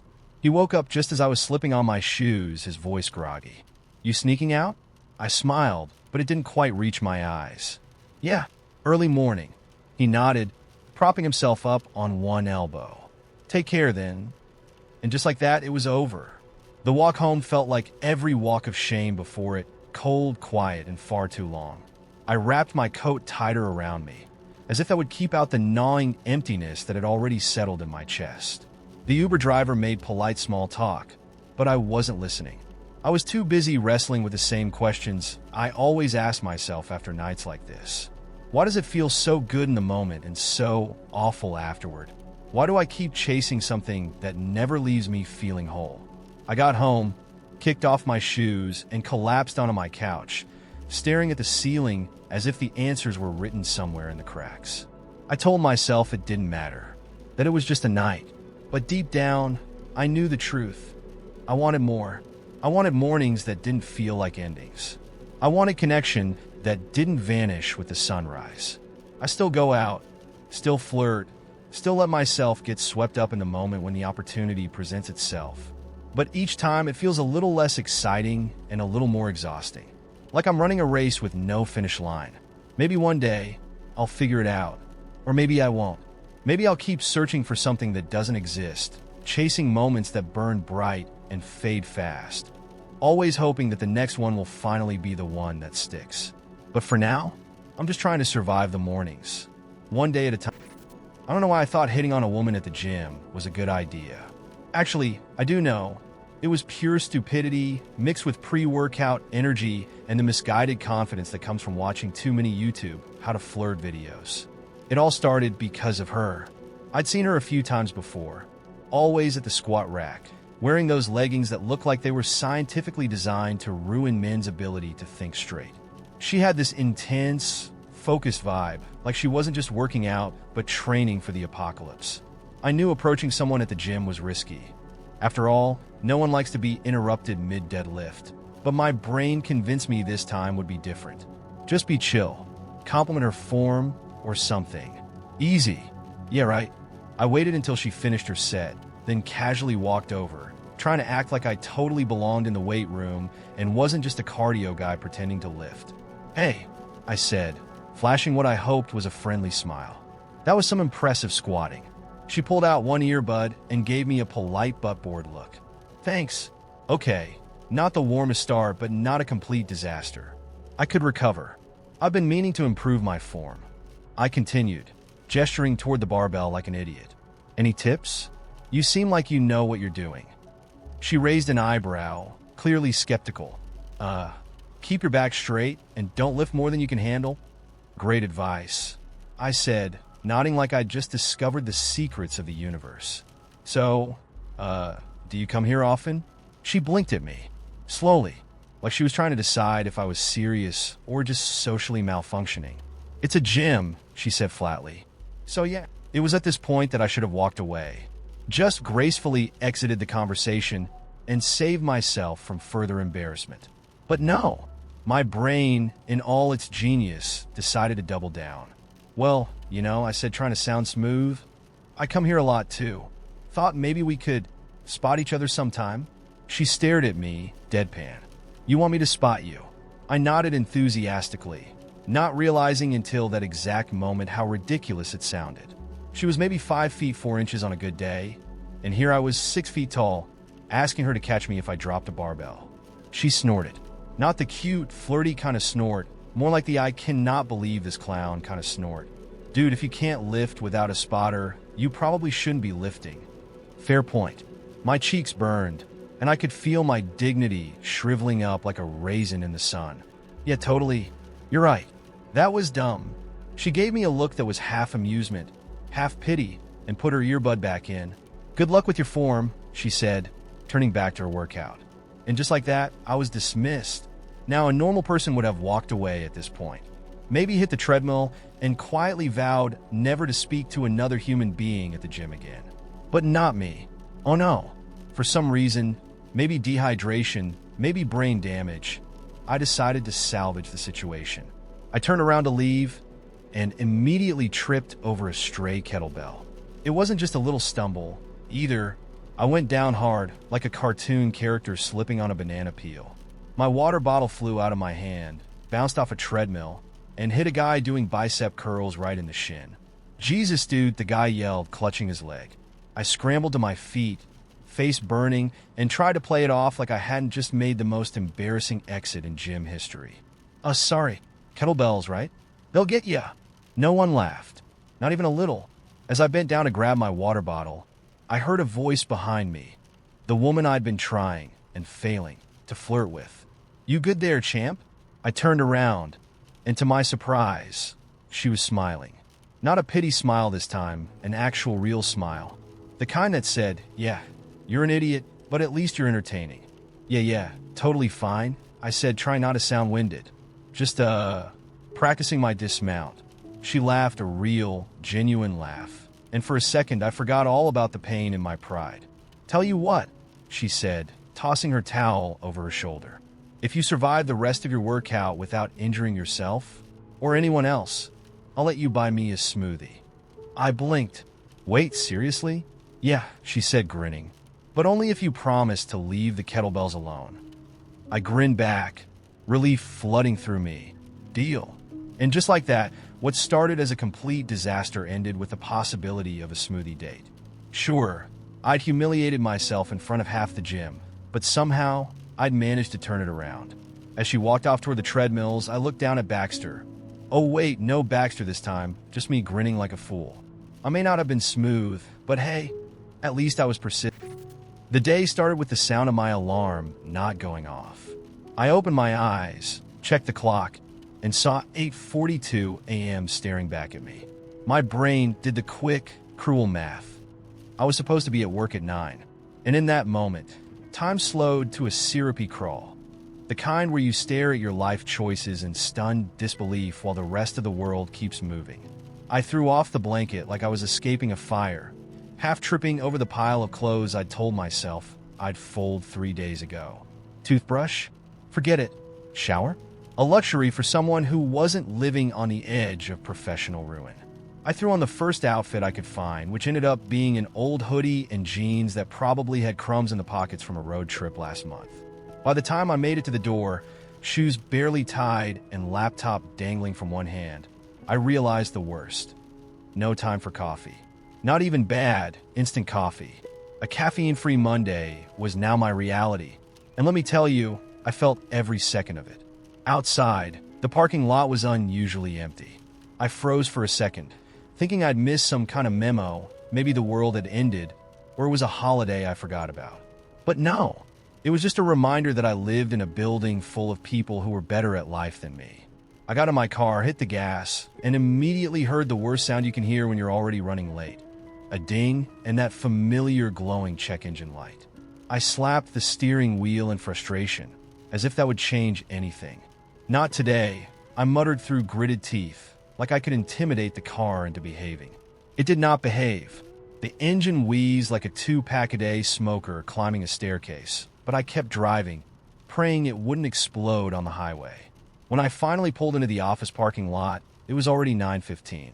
Not bad considering I'd achieved the impossible, getting out the door in under 5 minutes.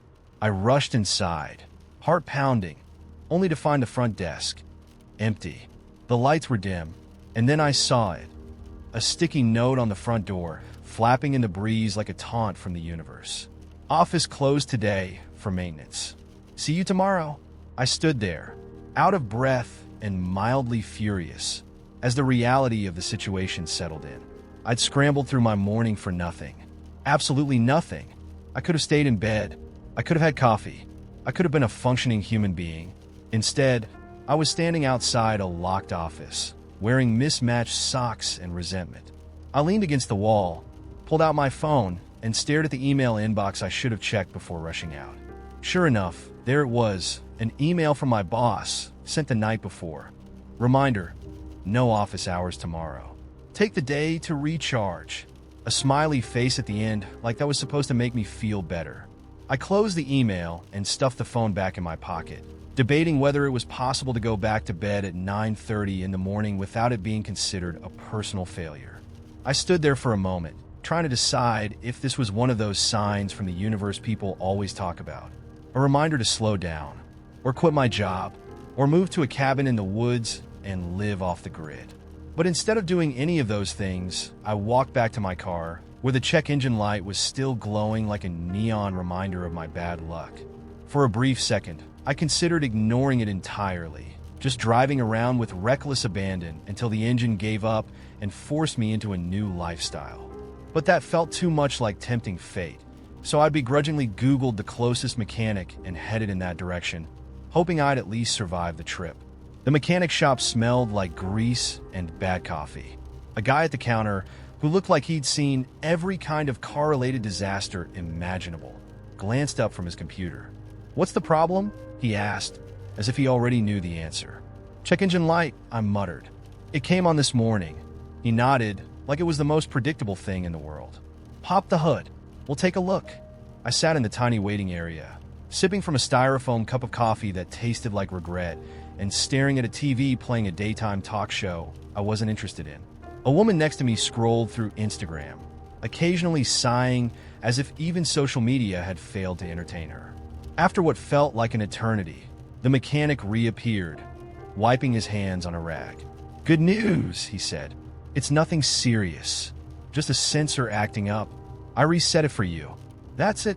I asked, both relieved and mildly annoyed. The whole check engine thing was just a sensor. He grinned, clearly enjoying the absurdity of my frustration.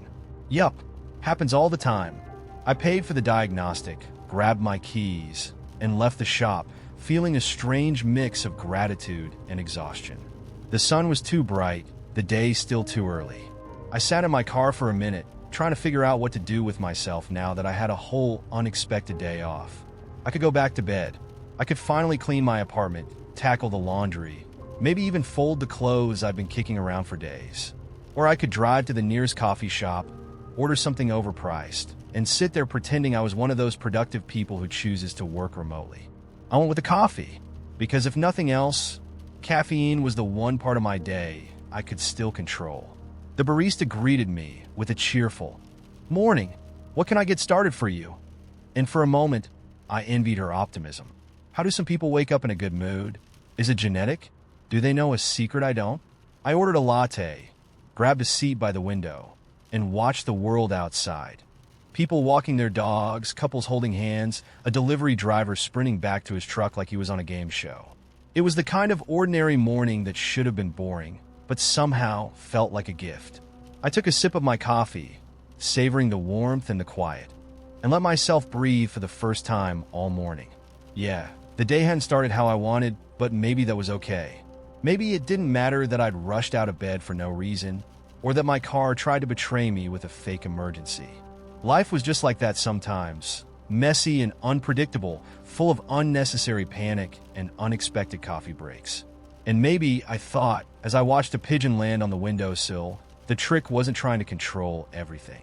Maybe it was just learning to sit with the chaos, socks on the floor, check engine lights, and all, and knowing that some days will go off the rails no matter how hard you try. I stayed in that coffee shop a little longer than I needed to, sipping slowly, watching the world move. For the first time in a while, I felt okay with not having a plan. And honestly, that felt like enough. It was one of those nights that starts out normal and ends up changing everything. I'd swung by my friend Sam's house to hang out, same as I'd done 100 times before. Sam was one of my closest friends growing up. We'd been through it all together. But over the years, life got busy. He stayed in town while I left for college, and now we only saw each other occasionally, usually when I came home for the holidays. His mom, Renee, had always been part of the background, kind, generous, the sort of woman who remembered your birthday even when you didn't. She was in her late 40s, but still carried herself with this effortless grace. Dark hair, sharp eyes, and a warm laugh that made you feel like everything was going to be okay. That night, Sam and I hung out for a while, but he was wiped from a long week of work and called it an early night. I figured I'd finish my beer, say goodnight to Renee, and head home. But when I went into the kitchen to put my bottle away, there she was, sitting at the counter with a glass of wine, her hair tied back loosely, and a soft smile on her face. "Sticking around for a bit?" she asked, swirling the wine in her glass. "Just finishing my drink," I said. "Didn't want to leave a mess." "Sit," she said, patting the chair next to her. I could use the company. It felt innocent enough at first. Just two people chatting late at night. The kind of conversation where the words flow easy because the world feels smaller after midnight. We talked about life, relationships, the awkwardness of getting older, but not feeling like it. Somewhere along the way, the conversation turned more personal. I told her about how lost I'd been feeling, how nothing in my life seemed to fit anymore, like I'd outgrown the person I was supposed to be. She listened, really listened, in that way only a few people know how to do. "You're too hard on yourself," she said, giving me a soft smile. "It takes time to figure things out." There was a pause, the kind that makes you realize how close someone's sitting. The wine had loosened us both just enough for the silence to feel charged, electric.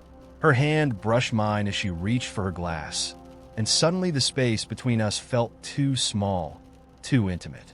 "I've always liked you," Renee said quietly, almost like she hadn't meant to say it out loud. I blinked, my heart hammering in my chest. "You have," she smiled, a slow, knowing smile that sent a shiver down my spine. "Of course. You've grown into someone really interesting." There was a moment, just a breath, where I could have stood up, laughed it off, left the room. But instead I stayed. And then, like a magnetic pull neither of us could resist, I leaned in and kissed her. It wasn't soft or tentative. It was a kiss filled with every unspoken thought, every repressed feeling we didn't know we had until that moment. Her hand slid into my hair, and my arms wrapped around her like we were trying to make up for all the years we shouldn't have wanted this. We stumbled toward the living room, trying to stay quiet, every step a reckless decision we knew we'd regret, but couldn't stop making. We didn't even make it to the couch, just dropped right there on the floor, tangled in each other, all logic thrown out the window. Afterward, we lay there in the dark, her head resting on my chest, the weight of what we'd done settling over us like a heavy blanket. "This can't happen again," she whispered, but even as she said it, her fingers traced slow patterns on my arm. "No," I agreed, knowing full well it was a lie. And it wasn't supposed to be more than a one-time thing, but the pull between us was too strong. We started sneaking around, late-night texts, secret meetups, kisses stolen in quiet corners of the house when no one was looking. Every time we swore it was the last, and every time we fell back into each other like gravity was working against us. I told myself it was harmless, that no one would find out. But secrets have a way of surfacing, no matter how careful you are. The night everything fell apart, Sam found us. We thought we'd been quiet. We thought no one would come downstairs that late. But there he was, standing in the doorway, his face a mask of disbelief and anger. "Are you fucking kidding me?" he whispered, his voice low and shaking with rage. "Sam, it's not," I started, but he didn't let me finish. "Not what it looks like," he snapped, stepping forward. "How the hell is it not what it looks like?" Renee tried to calm him down, but he wasn't listening. His fists were clenched at his sides, his whole body trembling with anger and betrayal. "You were supposed to be my friend," he said, his voice cracking. "How could you do this? With her?" There was nothing I could say, nothing that would make it better. The truth was ugly and irreversible, and we all knew it. Sam stormed out of the house, slamming the door behind him. The sound echoed through the quiet night, leaving me and Renee standing there in the wreckage of everything we'd destroyed. We never talked about it after that. Renee stopped texting, and I stopped showing up. It was like we both knew there was no going back. Not from this. Sam never forgave me. He blocked me on everything, cut me out of his life completely. I tried reaching out once or twice, but it was useless. The damage was done. It's been years now, and the regret hasn't faded. It's the kind of mistake that lingers, one you carry with you like a weight that never gets lighter. Some mistakes you can move on from, grow past, learn to live with. But this one carved a hole in me that nothing will ever fill.